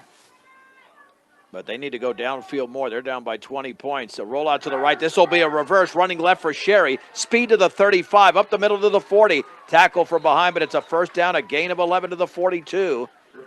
As that play was made, I believe, by Moriarty. And a nice play call there by Basalt. Yeah, and a good job on them able to sell that fake on that, on the reverse like that. And Brush got sucked inside, and they were able to pick up big yards on it. 1st and 10 at the 42-yard line. 7 minutes to go, 3rd quarter. Basalt and Brush here in the opening round of the 2A playoffs from Larry Mills Field at Bee-Digger Stadium, and the Bee-Diggers lead 23-3. I formation, 2 receivers to the right. There's the give off the right side to Webb, and he drives to the 45, just lowering his shoulder for a pickup of 3, and the Bee-Diggers there to make the play. That was gang tackling, including Cale Stegner and Caden Moriarty. 2nd down and 7 to go for Basalt. Bee-Diggers might not see the ball for a while, but if they don't, and Basalt happens to score, they're going to run a lot of time off this clock. Yep. Right now, we're approaching the 6-minute, 15-second mark at the 45. This will be a toss left, and that's Cooper Crawford back through the middle. And he's got some yardage across the 45 to the 49 for a gain of 4. Cole Curtis with the first hit. But they're looking fairly efficient. I mean, it's at the 50 now, 3rd down. And 2 yards to go. It is a 5-yard pickup, and Crawford, let's see, is up to only 26 yards on 9 carries. Seems like it's a lot more because they're starting to get some continuity on the offensive side. And they're taking a long time in that huddle. 5.5 to go in the 3rd. Brush 23, Basalt 3. 3rd and 2 from midfield. Quickly up to the line of scrimmage. Schneider. Long count. Timeout. Basalt. And when you're down by 20, you cannot afford to take timeouts in the 3rd quarter. No, you don't want to do that. But at that point, I don't know what the thinking was. It appeared as though we jumped a little bit, but we got back on the defensive line, so that didn't affect anything. Nobody on their side of the line jumped. Not quite sure for the timeout. But here's the thing, Ron. You don't want to call a timeout in a 3rd and 2. If it's a 3rd and 9, a 3rd and 10, where you really have to run a perfect play. Yeah. But a 3rd and 2, you could almost botch something. And okay, we'll take our chances on 4th and 2 or 4th and 3. I mean, a quarterback sneak, just a quick dive with, your up back if you need to. Just something that's a quick hitter that's not going to put you in bad situation. But you're right. A longer yardage, you definitely want to think about that. Well, that's one thing that drives me crazy sometimes at the upper levels, where you could take a delay of game, but you take a timeout instead. And many times that's wise to take the timeout so you don't lose the 5 yards. But again, if it's a 3rd and 1 or 2 or 3rd and 3 and you're down in the game and you need those timeouts for later, it's an important decision to make. And more than likely, they always take those timeouts. Back to throw, Schneider out to his left, lobs it, caught, first down by Sherry. He was wide open at the 44, tackled by Austin Sisk. And it's a gain of close to 7 at the 43. Well, that's a perfectly thrown ball, just nice and easy for Sherry, his first reception of the game. But again, now we're inside of 5 minutes to go. Been a long drive. They've chewed up about 4 minutes here. Yeah, we're on track right now to have each team have 1 possession in the 3rd quarter. Yeah, I think the Bee Diggers will get the ball back before the end of the quarter, but with as much time as they're taking in the huddle, you're right, Ron. 1st and 10 for the 43, in motion to the left is Sam Sherry. And there is a stoppage of play. I don't see the flag, but it's got to be against Basalt, I would think. I'm looking for the signal, Ken. Yeah, they're going to walk it against Basalt, but I don't even see a flag out there, a penalty marker. Delay. Number 2 on the offense. So delay a game penalty. This back judge here was counting, although I didn't see him. The back judge to the left over here to the other side was making the count on him there. And it'll be 1st and 15 from the 48. 4:30 time on the clock. Yeah, they ran some clock there. I think they want 4 more seconds on there. 1st and 15, 4:39 is the official time. In brush territory. Sherry again in motion to the left. Back to throw, out to his right. Schneider caught underneath, and then a lateral to Crawford along the right sideline to the 20, now to the 10. Moriarty there to make the play. Boy, that's a perfect throw there. It was caught underneath, I believe, by Rappaport. And that is a beautifully run play. All the way down to about the 5. 6-yard line, 42 yards. And give Crawford the majority of that. Ron, that was genius. Yeah, good call at a great time right there when we had over pursuit on the defense to the near side of the field. They left him wide open over there, and nobody was there to cover him. 1st and goal at the 6. There's the handoff. Crawford left side. Cannot get around a second Bee Digger. Penetration by Moriarty. Dives to the 3 for a gain of 3. This has been the problem area for Basalt. Yeah, they haven't been very successful down here. Things don't go well for them. Once again, we bring in goal line defense, have those guys just kind of blow up the offensive line's feet and give them no place to run. That is Tank Garrett checking into the game. 2nd and goal from the 3, under 4 minutes to go in the 3rd. Back to throw, Schneider lobs it into the end zone right side, broken up by Moriarty. He nearly made a one-handed interception. That's not the guy you want to throw on. No, he is not the guy you want to try to test down deep there. He's got great coverage skills, and I just don't quite understand that part and that play at that time to throw the ball. They've got 6 yards to go. Get the big guy in there, run the trap, get downfield. Not sure who that was intended for because I saw more of Moriarty than I saw the receiver. Are they going to run a straight handoff or a toss here? 3rd and goal from the 3. This will be a straight handoff right up the middle, but short of the goal line. And that is to the up back for a gain of 2. Is that Beckman? It is. Yeah, it's Beckman. His 4th carry. Here we go again. 4th and goal from the 1. And that's legitimately at the 1, not inside the 1. There's still plenty of area between the nose of the football and the goal line. Big play here for Basalt. They're down 23-3. 3:19 to go in the third. 4th and goal, 1 yard line. Maybe you see a quarterback sneak on a quick snap. Here is Schneider. Schneider, toss right to Crawford. Back to the inside. Touchdown as he spins into the end zone. And Basalt has scored a touchdown for the first time in the game. Crawford did it on his 11th carry. It's 23-9 with the extra point to come. Just a matter of time before they put that big, they had that big fullback in there, and they had Crawford back in there and just ran that toss sweep from that little quick pitch and let him just get upfield. When you only got a yard to go, it makes it very, very easy. 80-yard drive for Basalt. That was impressive. Now the extra point by Carlos Palomares. There's the hold. The kick is up, and that one is right there. 3 minutes, 8 seconds remaining. Third quarter in the opening round of the 2A playoffs. It's Brush 23, Basalt 10 on 1010 KSIR and the Eastern Plains Sports Network. 80-yard drive for Basalt on a 4th and 1. Cooper Crawford scores from a yard out. It is 23-10 with 3:08 to go. And Ron, as I was saying before, that Brush was about a play or two away from blowing this game wide open. Basalt was a 2 play away from getting into the game or back into it. Maybe not completely back into it, but they're within 2 scores. This game's far from over. Yeah, nothing. You can't count anybody out at this point here. So Brush has got to find a way now to get this offense back in rhythm again. I think they just need to go back to basic football. I say it over and over again, but it's so true to it. Just run the ball, run the ball, run the ball. They've had a hard time stopping that. When you get into some of that trick plays, you get into some of the other things, then it gives the opportunity for the defense to get some breaks. There's a little pooch along the sideline. The ball is loose, and a beat digger falls on it at the 33-yard line. It got into the sun, and I think that was Yvonne out there who couldn't see the ball at all. And thank goodness that is that would have been a huge turnover at this time. Oh, my God. Caden Lefevre. Yep. I mean, that's called presence of mind to pounce on that football at the 33-yard line. Yeah, Caden Schwint looked up to catch the ball, and all of a sudden he just froze. He couldn't see anything. Yeah, it was Caden.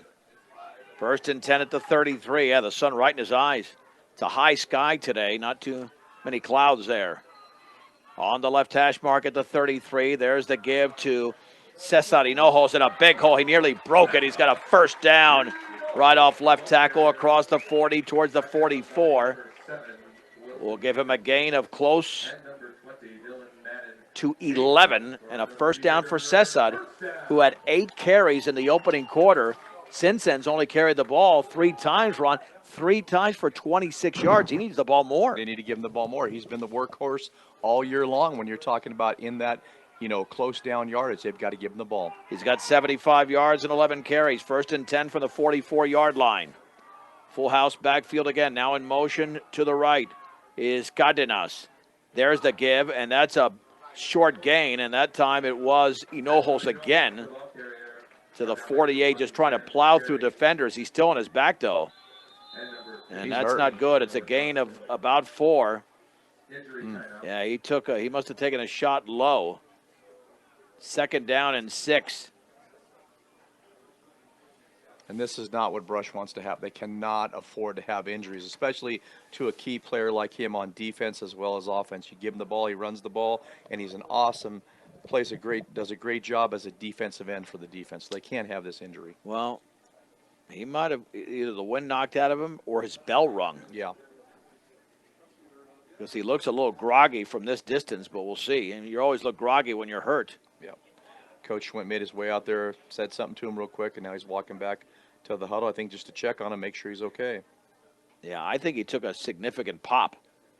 And I don't think he's going to see the ball the rest of the quarter with 2:24 to go. Yeah.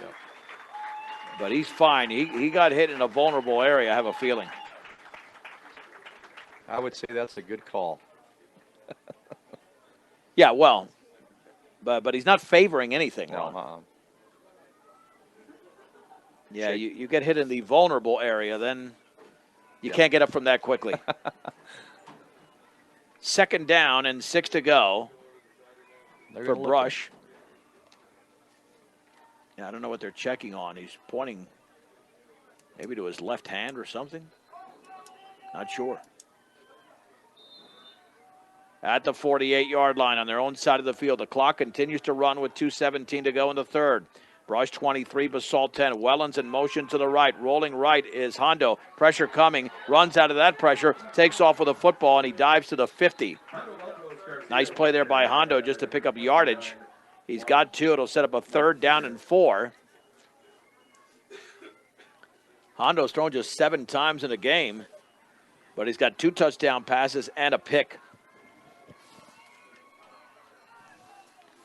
Another big play coming up for Brush on 3rd and 4 from midfield. And again, Basalt is not going away. If they stop Brush here, this gets interesting. Handoff, left side, Griffith, first down to the 46. He needed 4, he got 4. Man, he just ran behind the left side of his offensive line. Ty Griffith up to 55 yards and 11 carries. That's big, Ron, because they're going to take it to the 4th quarter with the ball. Yep, and that's exactly where they want to be at this situation of the game. 4th quarter, it's in your control, and you just keep grinding out the clock. Yvonne checks in with a play. I mean, they could literally run just 2 plays in this quarter and get it over with. Go to the 4th because we had 1:10 to go. 1st and 10 for the 46, full house backfield. There's the give and a big hole for Ty Griffith, and he breaks tackles and he stumbles to the 31. Oh man, he shot through there quickly. It'll be a pickup of 16 yards to the 30. Ty Griffith now has 71 yards on 12 carries. Ron, you said it. Just run the ball. Run the ball. And this should be the final play of the quarter.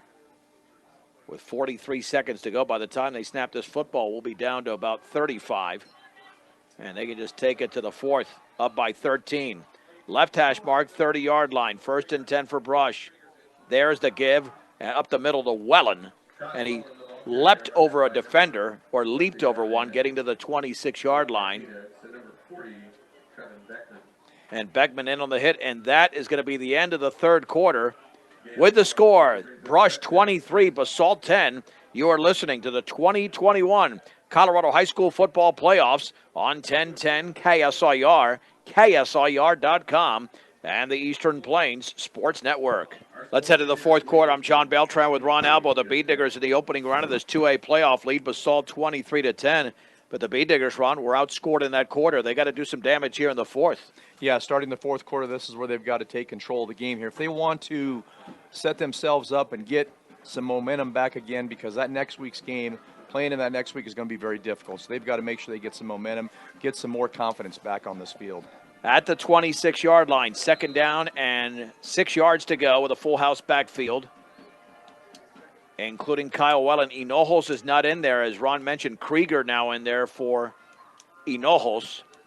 Let's see which option Hondo goes to. It will be Wellen running off the left side inside the 25. Maybe got to the 23, a gain of 3. That's all you need. You don't need 6 or 7 yards. 3-4 yards is perfect. And that brings up a 3rd down and short yardage. Now it gives them so much options here. But the only option I think I'd be taking is run the ball again.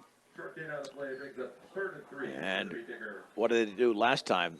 They went to Griffith. I think they're going to go to Griffith again. Yep. He's in there along with Krieger and Wellen. 3rd and 3 for the 23.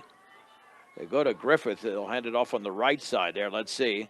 This will be the handoff to Griffith right up the middle. And look at him carry defenders and a 1st down to the 20. Right at the stick. But that pile only kept moving because of Ty Griffith. Yeah, Ty Griffith is just strong. And right before the snap, what Basalt did is they had their linebacker over there, and they had their defensive lineman slant one way. When their linebacker came up, they still couldn't stop the play. I got to stop the Basalt and Bayfield. I know. That got me. That got me that time. That got me that time. Well, we were talking about Bayfield so much before the game because we've had some classic matchups with them. Yep.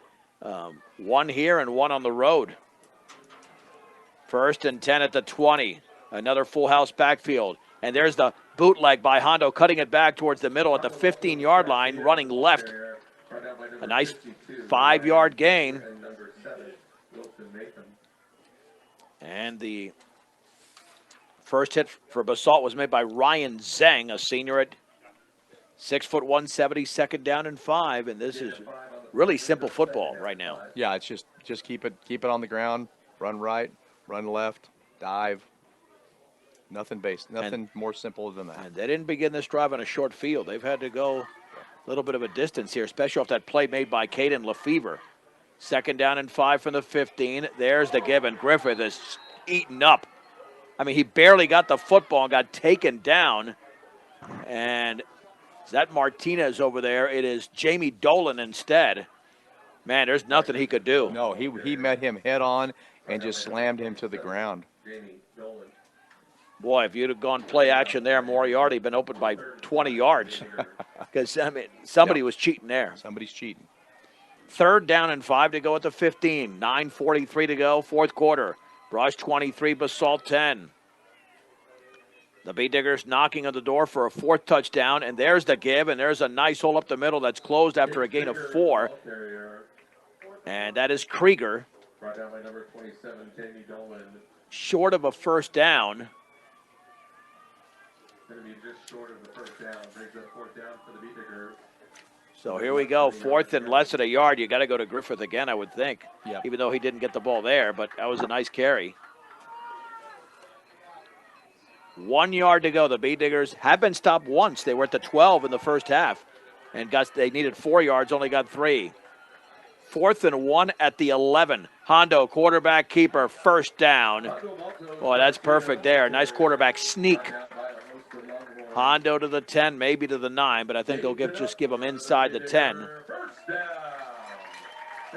Now the Bee Diggers will put this game away if they score, because we're under 9 minutes to go. But still, it appears their best quarter of this game was the first quarter. First quarter. And I know, as Coach Schwent's looking at the coaching staff, they're not very pleased with that. Exactly. They're going to get stronger throughout the course of the game. 1st and goal just shy of the 9. There's the handoff left side. Krieger to the 5. Krieger still driving. He's short of the goal line, but he's close. A gain of 8 for Jace Krieger. That was strong running. And number 40, Trevin Beckman. I haven't seen Krieger up close, but it seems he's gotten a lot stronger. Yeah, he's a lot stronger. A lot older. He's more mature. And he's probably going to get the ball here. Yeah, he should be. I mean, it gets predictable. And it's good if it's predictable and you still score. That means you can't stop them. That's true. 2nd and goal from the 1. Will it be Jace Krieger? Hondo turns, hands it off Griffith. Touchdown. His 3rd touchdown of the game. Ty Griffith from a yard out. And the Bee Diggers lead by 19 in this 2A playoff game. Brush 29, Basalt 10. Now the extra point to be attempted by EGR for a 20-point lead. And Ron pointed out his technique last week, just very smooth. And that's blocked. That is blocked by Sam Sherry. 7:56 to go in the game.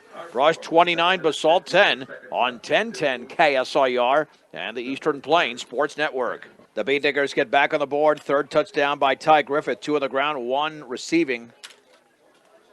A 67-yard drive. But one of the key plays was actually the kickoff. If Lefevre doesn't fall on that loose ball, man, we're having a different conversation now. That is so true, yeah. 15 plays, 67 yards. That's what Brush Bee Digger football is known for.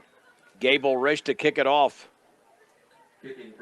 Let's see how well they cover this kickoff. They've done a pretty good job for the most part. There's been a mishap in there. This will be booted along the sideline, fielded at the 21-yard line, and that is Matham running along the sideline and out of bounds at the 31 or 32. And Caden Schwent in on special teams to make the hit.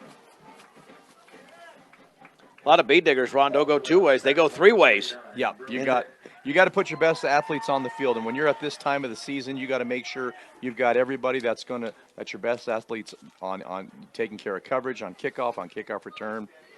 They just don't have a lot of time to rest. Well, you can't run your offense now if you're Basalt. You got to throw the ball. Yeah. And probably with a trick play. Cade Schneider is a junior, though.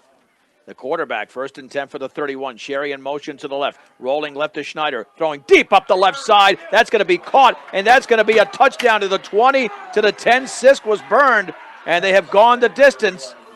69 yards. on the first play of the drive, and Basalt has made it a 29-16 game. Yeah, exactly what the defense did not want to have happen, to let that guy get behind him again, once again, for a deep play down the field. And I'm surprised they're not going for two here. You go for two, you make it an 11-point game. I don't know why they're going for one. That doesn't make any sense. Yeah. You got to go for two, but they're going to do the Bee Diggers a favor by going for a single point. Palomares, his extra point is going to be blocked. But had they gone for two and then gone for two again, you make that a field goal game. Yep. Bee Diggers will take it. We'll keep it right here. 29-16. Here's the thing, Ron. You got to know the situation. Okay, you know throwing underneath doesn't do you any damage. Yep. They want to go up top. They're down. They're in desperation mode, and all of a sudden, if they can come up with something here and get the ball back with about 5 or 6 minutes to go, down by just 13 points. Yep. And you know, I'm looking, just knowing what that play is like and what was talked to the defensive backfield. Exactly what you said, John, is what they told him. Listen, nothing gets behind you. Okay, know the situation. And that situation, they made a big mistake and let him back in the game again. Let's see what Palomares and Basalt does. I onside kick this thing here. You got to play desperation football, because 7.5 down 13 is not enough time to give the ball to the Brush offense expecting to stop them. No, it's not going to work. So they've got to get something bigger. So you got to look for an onside kick and hopefully a chance to turn it over. And it's okay. If Brush is playing with a short field, you know, you take it. Yeah. If you're Basalt. But you give yourself a better chance by going onside or squibbing this thing about, 10 to 15 yards. Let's see what they decide to do. A 69-yard touchdown pass from Schneider to Sam Sherry up the left sideline. Palomares. There's the onside, and it's recovered by Brush, I believe, has it at the 44-yard line. It was close, but the Bee Diggers come up with a ball, but Brush, quite frankly, they did not play that. Oh, there was illegal touching. Illegal touching was called. Well, I thought Basalt did not illegally touch it. I thought they touched it after 10 yards, but it doesn't matter. Yeah. It'll be Bee Digger football. I'm not sure who recovered it for Brush. Your first touching by the kicking team. So the ball will be spotted Okay. at the 49.5. Okay.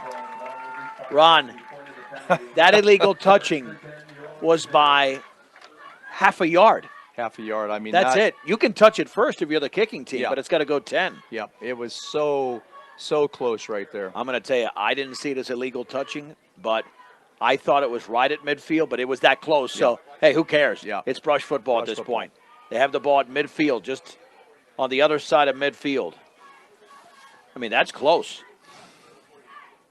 They're still discussing it right now. The referees are at center at midfield talking about it. I don't know if they can overturn it.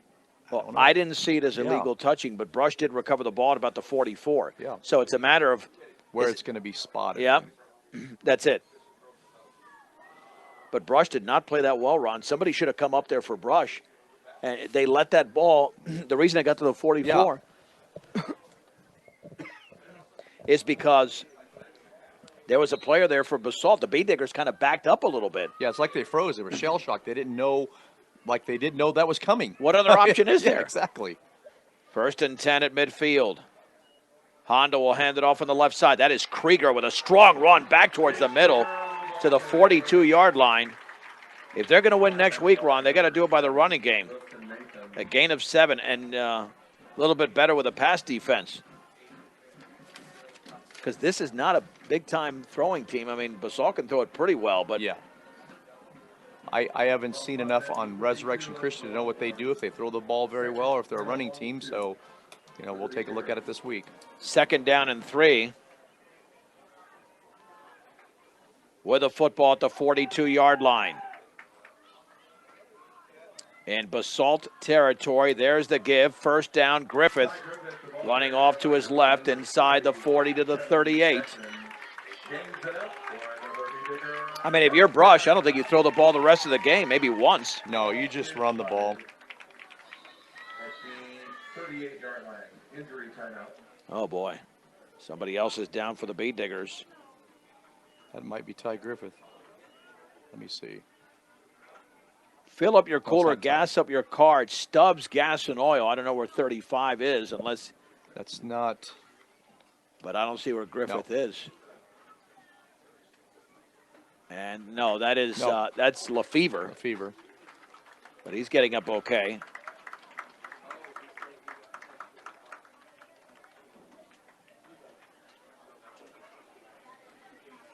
And time is called here momentarily.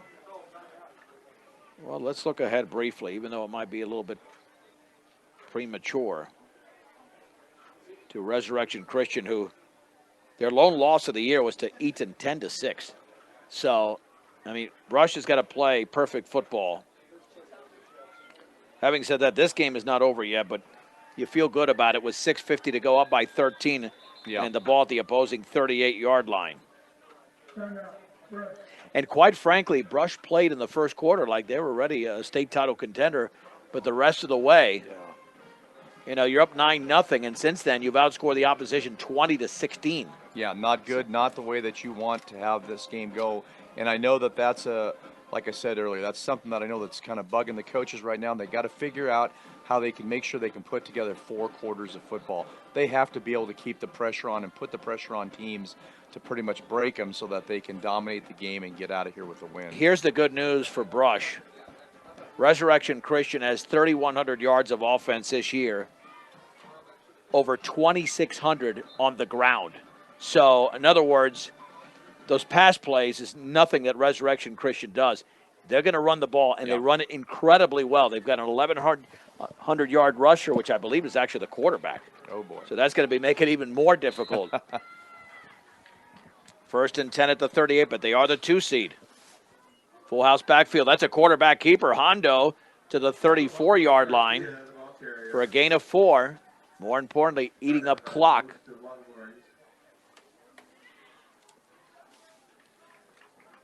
Yeah, I would think there might be some mixed feelings here by the head coach, Lance Schwint, of how his team has performed.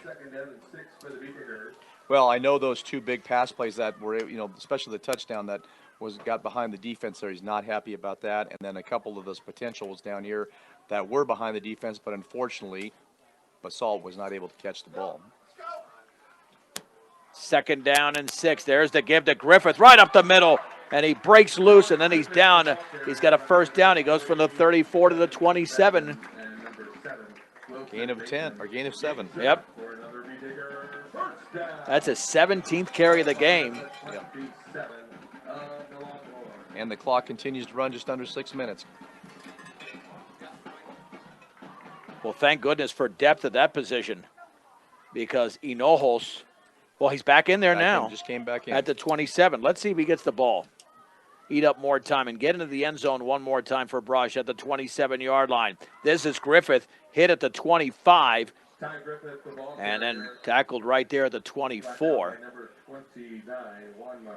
Juan Martinez makes another tackle. That's a gain of 3. And Griffith, 89 yards and 18 carries. He is busy out there. Second down and 7 to go. We're at 5:17 to go in the game. Brush 29, Basalt 16. This was a 23-3 lead at the break. So Basalt has outscored Brush in this half. And there's movement by the Bee Diggers. This will draw it back even more off the false start. Yeah. I mean, left guard. The coaches don't need to tell the players that they have to play better next week. Yeah, there's no doubt about that. They know that. They've studied this game. They know what mistakes they've made. And that's another thing, too, as you talk about the mistakes that have happened. Yeah, you could probably go in and if you wanted to chew them out. But, you know, they already know what happened. They know how they feel. So it's just a matter of saying, listen, you can't let it happen again. We have to correct those mistakes. We have to coach you up and get you ready to play another football game. Sounds like Ron has been in one of those locker rooms. Second down and 12 to go at the 29. Hondo under center, the handoff, right side, Hinojo stutter steps, swings it to the outside of the 25. He's breaking tackles, and then he carries a defender across the 20 to the 19. Man, does that kid know how to run? Yeah, he's a beast. Like we said all year long, he is the man to stop on this football team. Gain of 11. And let's get an update here on Sessud. 90 yards on 13 carries. So, essentially, 90 for Sessud, 89 for Griffith. It's 180 yards rushing so far. Yep. 4 minutes to go in the game. Brush leads by 13. And there's the give to Sessud, but he stood up. And now he spins, breaks a tackle, and he's gone! Holy Mahungus, what a play! Hinojos. That was from 19 yards out. For Hinojos, he was held up.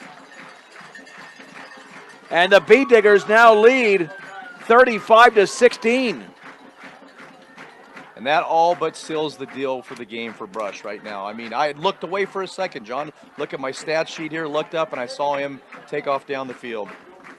Yeah, I mean, he was held up, but nobody had him around his ankles. Extra point is up, and the extra point is true. 3:57 to go in the game. The Bee Diggers are in control now, leading Basalt 35-16 on 1010 KSIR and the Eastern Plains Sports Network.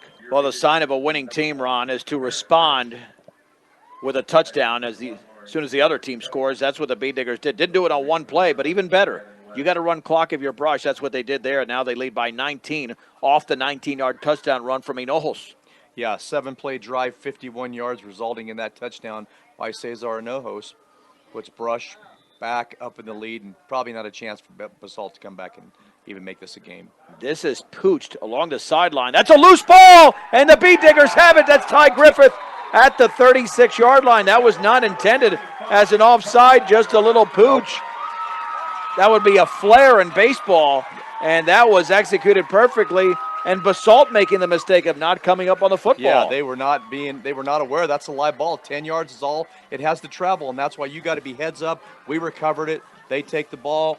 They've got the ball with 3:55 to go, and they should be able to close out this game. Yeah, I mean, it was game over after the touchdown. Now it's really game over. You know, I think Coach Schwint wants his team to get into the end zone one more time. Yep. Because you don't want your best quarter to be the first quarter. No. But if they can do it again here. 1st and 10 at the 36. Yvonne is now in that full house backfield. And play action, looking to throw deep over the middle. Wide open, Hinojos. He's got it. 10-5, touchdown! Hinojos with another touchdown. 36-yard pass. Hondo's 3rd touchdown of the game. Brush 42, Basalt 16. That was a thing of beauty, Ron. And you know that, if I can say it now, that formation, that play is called make it hurt. They put a lot of pressure. They got the 2 tight ends that are out in the field. They got the tight ends run a route, and they cut it out. The running backs come up, and they break in. It puts the pressure on the defense. Cesar had the ball in his hand.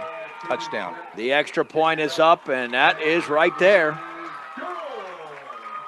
3:48 to go. And the Bee Diggers lead 43-16. And that is something I'm very lucky. I get a chance to, some of the guys that are in my classes, and I get a chance to talk with them about football. And so that was a play that we were looking forward to come up, and when they were going to call it, perfect time to call it right here, and they made a big plus of it. Boy, it was great. Well, because Basalt is anticipated. Yeah. They're just going to run and run and run. I mean, who would have thought that Hondo had 3 touchdown passes today? Ron, he's thrown the ball 8 times. He's 5 out of 8 for 98 yards. 98 That's yards. it. Yeah. But he's got touchdowns of 6 to Griffith, 44 to Yvonne, and 36 to Hinojos. Mm-hmm. And Brush is not even close to their highest point total this season, but 43 in a playoff game is equivalent to like 60 in a regular season game against an inferior opponent. And now this should be a legitimate kickoff. I don't think this will be a pooch. No. I mean, the pooch was not, not an offensive play. But this, let's see, this will be more of a pooch, but towards the sideline, it's out of bounds. at the 31-yard line. So that should bring the ball up to the 35-yard line. Yeah, but he did that intentionally. Let's kick it further. Yep. I don't think Coach Schwint would feel good about his team recovering another one. No. Once is fine. But I don't think he had the intention of recovering the first one. It's just Basalt didn't play it correctly. Yeah, they didn't play it. And, that's got to also send a message to the other teams, which most likely be Resurrection Christian. They know that we thrive on the run, but what did Maltos do today as far as throwing the ball and scoring touchdowns? So it's going to make it real difficult for them. Without a doubt. Ball spotted at the 36-yard line, 1st and 10 Longhorns. So the Bee Diggers lead 43-16, 3:48 to go in the game. And Colorado Prep scoreboard shows coming up. We'll probably pick it up in progress because we have to have Coach Schwinn up here. Rolling out to his left underneath. The pass is caught underneath. And that's one of the second unit players across the 40 to the 41. Ben Limongelli. That is Ben Limongelli, a junior, for a gain of 6. Off the throw from Cade Schneider, who's got some pretty decent numbers now because of 2 long touchdown passes. Yep. 2nd down and 4 to go from the 42. Yeah, they won't be stopping the clock anytime soon. Oops. 2nd down and 4 for Basalt. Back to throw. Schneider. Here comes the pressure. Throws complete. There's the lateral again. And it was caught underneath by Rappaport. And the lateral to Crawford. The Bee Diggers, though, to make the play, but it's a big gainer to the 40-yard line. That's a gain of 18 and a 1st down for Basalt. Boy, we got caught twice on hook and ladders. It's just that doesn't happen very often. One time maybe, but 2 times. Ron, is that not called assignment football? Yes. Right? Exactly. Make sure that other guy doesn't get away from you. 1st and 10 at the 40. Now, Coach Wentz does not want this to be a 49-23 game. Rolling out to his left, Schneider sets, throws deep over the middle, wide open. That's going to be caught at the 15-yard line to the 10, now to the 9. Man, that's a gain of 31, and that is just poor defense by Brush as the pass was caught by Dylan Madden. I mean, I don't know how they let him get behind that easy. Yeah, I mean, and we are. It's a second-team unit, but even still, you never know when somebody gets hurt. Yep, that's true. Ball is at the 8 now. 1st and goal at the 8. Schneider to throw. Looks up the left side in the fade. Incomplete. A diving attempt by Sherry in the back of the end zone. Well, I don't think Coach Schwint would be upset about them scoring if that happens, only because the second unit is out there. Yep. I think the experience of being in a playoff game overrides what happens in a playoff game because you've already got this thing won. Yes, yeah, and that's what you got to have. You got to have those guys out there playing so they're used to this game situation. 2nd down and goal for the 8-yard line. 59 combined points, 43 by the Bee Diggers, I formation. Schneider to throw, looking out to his left, and that pass is caught, a diving reception, and back to Matham at the 5. Gain of only 3. That's only his 3rd reception. Man, he's putting up big numbers passing-wise now after getting off to a 3 for 10 start in this half. Let's see, almost 200 yards passing, about 181. Yeah. Oh, incomplete. Check it, incomplete. Okay, that's what I thought initially. I knew he dove for the football, but incomplete. 3rd and goal from the 8. How sweet would it be to hold this team down, the first unit down on the final 2 plays. Under center, Schneider's going to hand it off left side. Breaking a tackle to 5, an easy touchdown for Gavin Webb. Scores from 8 yards out. It's 43-22. He had just 1 to beat there on that little misdirection. So it's down to a 21-point game. They'll attempt the extra point. And the extra point by Carlos Palomares. Off the hold of Cole Dombrowski.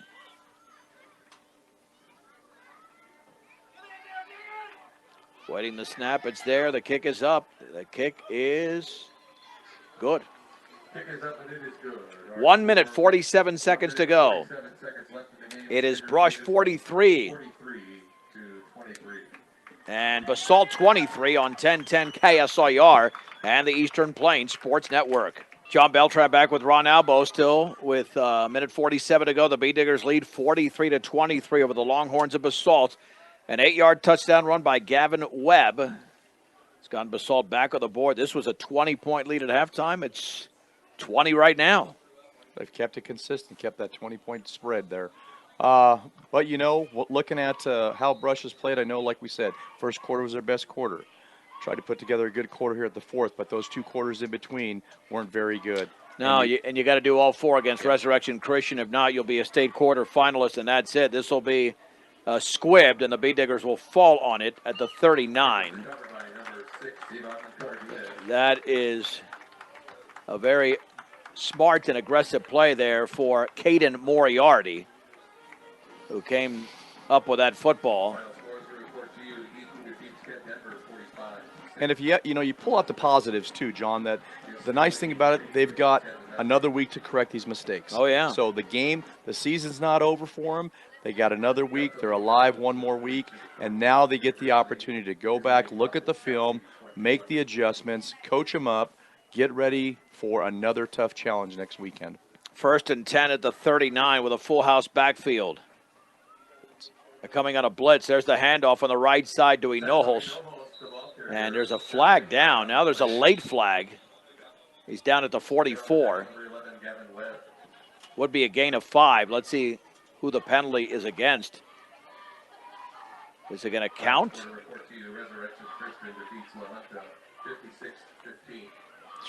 Yeah, personal foul face mask. You know, you would hope that the Bee Diggers can just go into victory formation and not risk an injury here. Yeah, that makes the most sense right now. Maybe run one more play, but. Well, now it's in Resurrection in Basalt territory. Hopefully they'll be in Res territory quite a bit next week. You know, but it's a 20-point game, a minute 36 to go. There's no reason for them to even stop the clock. And they don't have all 3 timeouts anyway, so they could go into victory formation right now with a minute 25 to go in the game, and the clock is running. And here comes Yvonne with the play instructions. And Kyle Wellen will check out. The Bee Diggers will win another home playoff game, which they've customarily done in the opening round. And there is the knee. Oh, it did go delay of game. Well, if you're going to do that, why even run in a play? Yeah, it doesn't. Why not keep Wellen out there, I guess? I don't know. Boy, Coach Schwinn is not happy. You know?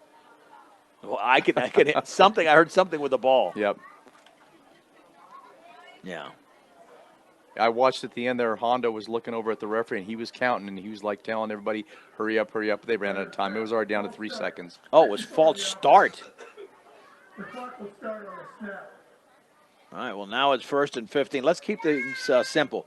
Ron, it applies in life and in sports. Life is simple, people complicated. Exactly. So keep it nice and simple here. Just take the knee and it's over with. That's exactly what you do. Victory formation. A minute 10 to go in the game, and the Bee Diggers are up by 20. You do have the full house backfield. 1st and 15. Now there's the knee by Hondo. Timeout? No. Nope, they're going to let the clock run. And the Bee Diggers will have to run one more play or take one more knee and come away with a 43-23 win. And the first win, obviously, not only in 6 years, but in the head coaching career of Lance Schwent. He's been waiting a while for this in his 5th year at the helm. And a very balanced effort for Brush offensively. Hey, you bet. Take care. And thanks to Basalt, a nice trip here as the Bee Diggers win 43-23. Let's take a 2-minute break. We'll come back in 2 minutes with a recap of today's game from Bee Digger Stadium from Larry Mills Field at Bee Digger Stadium. Final score, Brush 43, Basalt 23 on 1010 KSIR and the Eastern Plains Sports Network. The Bee Digger post-game show is brought to you by Stubbs Gas and Oil. Fill up your cooler, gas up your car. Easy and convenient makes them the only stop you need on your way to the big game. Stubbs Gas and Oil. Along with Ron Albo, I'm John Beltran. The Brush Bee Diggers have advanced to the 2A quarterfinals against Resurrection Christian next week in Loveland as they defeat Basalt 43-23. We'll go through the individual numbers here momentarily. Brush got on the board first. 6-yard touchdown pass from Hondo to Ty Griffith made it 7-0. Then it was a safety when the ball went through the hands of the punter, Cole Dombrowski. He recovered his own in the back of the end zone to make it 9-0. Then Brush made it 16-0. A little bit later on a touchdown run from Griffith from 5 yards out. And seemingly they were in control. All of a sudden, Basalt is within a yard of scoring a touchdown. They have a false start. They have to settle for a 24-yard field goal from Carlos Palomares. But then the Bee Diggers responded from that 16-3 situation at the time with a 44-yard touchdown pass from Hondo to a wide-open Ivan Cardenas. We'll have that video up on our 1010 KSIR Sports Facebook page. But credit Basalt, they did not go away. They put together a nice drive, and they made it 23-10 as Cooper Crawford scored from a yard out. Back came Brush, and essentially it put the game away when they scored again. And this was a 1-yard touchdown run from Griffith. It was 29-10. But then a 69-yard touchdown pass to Sherry made it 29-16. And then Brush scored back-to-back touchdowns. That 19-yard run from Hinojos and the 36-yard pass that went to Hinojos as well. And the Bee Diggers moved to 8-2 to advance to the quarterfinals. And Basalt 7-3 to end the season. Ron, ups and downs in this game for Brush, but more ups and downs. Yeah, definitely. And, we talked about it earlier. The situation, Brush hadn't been in this situation for a long time, so we're really curious to see how they would react when a team does score on you, when a team kind of gets a turnover, when a team changes the course of the game. Are you going to respond? And they've done that. Has it been the way that they wanted to do all the time? Has it been pretty? No, it hasn't been. But they've been able to respond, and they were able to come back and take this game and put it away with a 20-point deficit. So, that's a plus. You've got to build upon that. We want 4 quarters down the road. We want to have first quarter, second quarter. We want to have that domination. So I know that is something they're looking forward to. They can build upon that. They can work on that this week. So maybe the nerves are not going to be present next week because they know they're the underdog. It's almost tougher psychologically to win this game next week because, you've got a physical, not a mismatch, but a tougher matchup. So they got some of the nerves out of the way today because they came out strong, but you knew, as you mentioned, it's been so long, for the Brush program, there would be gaps. They weren't going to play a perfect game today.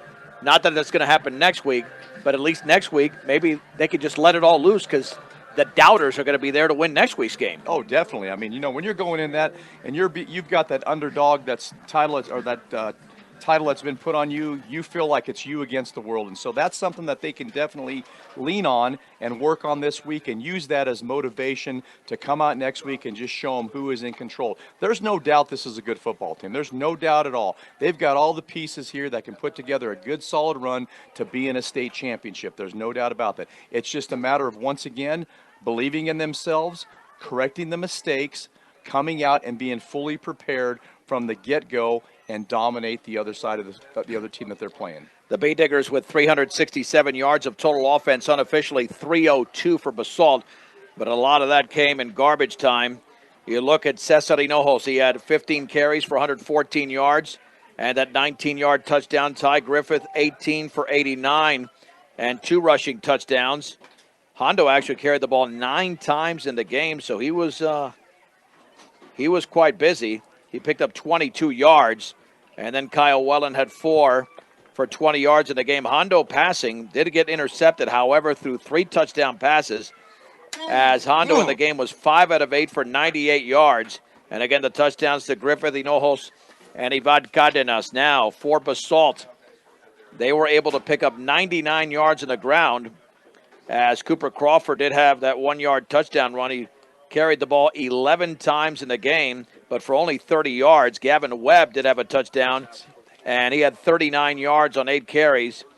And that was basically the offense. But, boy, I didn't expect this whatsoever. This Cade Schneider, he was 3 out of 10 at one point for 19 yards. And then all of a sudden, he ends up with 203 yards passing as the Bee Diggers held off Basalt, and they had control of this game, winning by a score of 43-23, their 8th victory of the year, and now it'll be the Bee Diggers and Resurrection Christian Cougars here coming up a week from today in the 2A quarterfinals. Let's bring in the head coach, Lance Schwint. Coach, you got off to a strong start. We knew there'd be ups and downs. You know, your team is not familiar with this particular situation. Even though you're at Bee Digger Stadium, you've been undefeated on this field all year. But your impressions of the way the team played here throughout the course of the game? Well, they played great. You know, before the game, I kind of told them, I remember when we were back in the playoffs in 13 and 14, that sun's a bear at 1 o'clock. So I'm like, let's kick the ball up high and let's just, see what happens. And they misplayed about three kicks, it looked like to me, right. and we were able to get a short field. And our defense again played great. Had a few letdowns here and there, but overall just did a great job. And then offensively, we said, hey, it's gonna be a smash mouth game, and we held true. And here we are. Yeah, there was. Well, now that you mentioned the sun, there was even one play we noticed that it's going to get lost in the shuffle where Caden Lefevre recovered a ball because Caden Schwinn, he couldn't see the ball. Right, it was right. a little pooch kick, and that's a key play because you get field position at the 33 and you go down the field and score. Yeah, big time. And that was a great heads-up play by Caden Lefevre. And if you watch him try to catch a ball or anything, it's funny. I mean, so for him to come up with that kick, kudos to him. And God, he's been playing great for a 140-pound kid. He's been playing great all year long, and just really proud of our kids and I need to do a shout out to our coaching staff. They've done an excellent job this year getting kids ready. Kids are having a lot of fun, and it's paying off. What was the game plan to utilize the pass, because you sprinkled it in certain spots? You'd have thought that with Hondo throwing 3 touchdown passes, he had 15 or 20 attempts. He only had 8 in the game. Yeah, that's the thing. We noticed right off the bat they were putting 2 people on Moriarty. So when you put 2 people on Moriarty, that means that you're only playing defense with 10. So we were able just to run the football, and then when they got a little bit too close, we were able to take advantage of that, and then throw the deep one to Yvonne, and then throw another deep one to Cesar. So that's kind of our MO. If you want to put 10 or 11 in the box, we can. We do have the ability to throw it. But even though they put quite a few in the box, you still ran it well with 2 backs. One got over 100 yards in Cesar, and Griffith had close to 90 yards in the game. Yeah. We have basically a 4-headed monster. We can also bring one of our linemen in, and we don't drop off hardly at all. Jace was a starting running back last year, and he made the ultimate sacrifice to play line to make us better. And so whenever we need to get Cesar a break or tie a break, we can bring Jace Krieger back there and put Cole Curtis, a sophomore, and it's worked out well for us so far. Well, and you had nice special teams plays. You mentioned, obviously, even the safety that contributed to the 9-0 lead. But one thing that Ron and I mentioned, safe to say, as well as your team played today, they got to play even better next week. Oh, yeah. Res Christian, we watched them on film against a few different teams throughout the year, Sterling and a couple other, and Eaton, and they're good. And the thing is, it's another physical smash mouth type offense that they run. So we played 9 straight spread teams, and then now we get in the playoffs, and now it's just smash mouth football, and we like that. And now it's just who's tougher and who's got the athletes to make the big plays. Was there a case at all at any point of the game of the nerves? Again, unfamiliar situation, and even though you came out strong, you knew Basalt was not going away. Right. Well, I'll tell you what was nervous is when I woke up this morning and I look at Facebook and I see Brush has never lost a first round at home, me. And I'm going, oh my goodness, why would you put that I was confident. That pressure on me, but but anyway, we there really wasn't that many nerves. We really felt, even last year we were 1-3. But we felt we were a very, very good 1-3. We just had some unfortunate things happen to us, and we always felt like we had the team to do it. It was just a matter of believing in ourselves, and that kind of turned the corner when we played Platte Valley and played as well as we did. And now we feel as though that we can go out onto a field with anybody, and win or lose, we know we can compete. Well, and you're coming out of this game, it looks like healthy, even though Griffith came out gimpy for a few plays. Cesar was on there, maybe he just took a bad shot there, but you've survived this game health-wise. Yeah, we have, and Cesar, he got his eye poked, and so did Lefevre, and then Ty, I think he just got a dead leg, but the thing is, we hadn't played a full game since Platte Valley. Right. So we went, 4 or 5 weeks where we were only playing two quarters, 2.5 quarters, and then you come out here at 71 degrees. We're playing a physical football team, and so that really showed a lot of the toughness our team has. Finally, Lance, any better setting than right here at B. Digger Stadium with a pretty decent crowd here, a big crowd?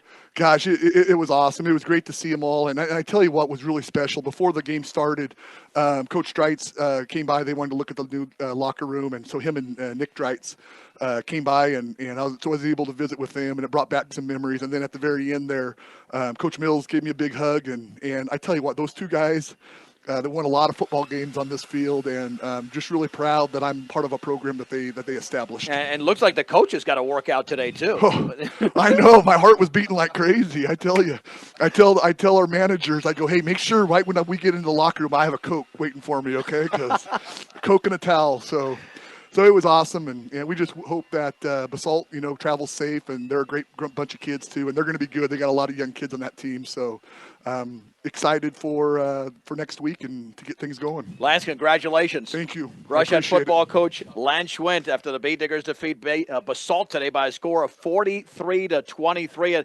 A great effort here by the Bay Diggers, and thanks to Coach Schwint for being with us. I'll take on Resurrection Christian coming up on Saturday, or either Friday or Saturday, more than likely a Saturday game in Loveland.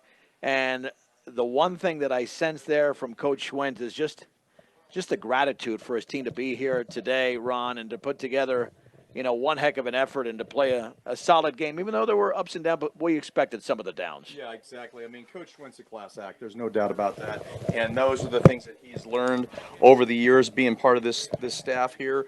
And he always takes the opportunity to thank people and be gratitude for. Did he sweat through that headset? Yeah, he sweat through that headset. I was going to say, I didn't mean to put you in that. I said, hold on. I've done that before. I said, wow, man, because he got a rather significant. I'm sorry to do that to you. He got a rather significant workout there. Yeah, he did. All right, so the Bay Diggers put together a 20-point victory today against the Basalt Longhorns from Larry Mills Field at B. Digger Stadium. They're now 8-2. They'll face Resurrection Christian. They scored over 50 points today in disposing of the 15-seed La Junta. We will pick up the Colorado Prep Scoreboard Show in progress here with Kevin Schaefer. For our sound engineer and producer Rose Condis and Ron Albo, I'm John Beltran. The final score: the Brush B Diggers defeat the Basalt Longhorns 43-23 right here on 1010 KSIR and the Eastern Plains Sports Network.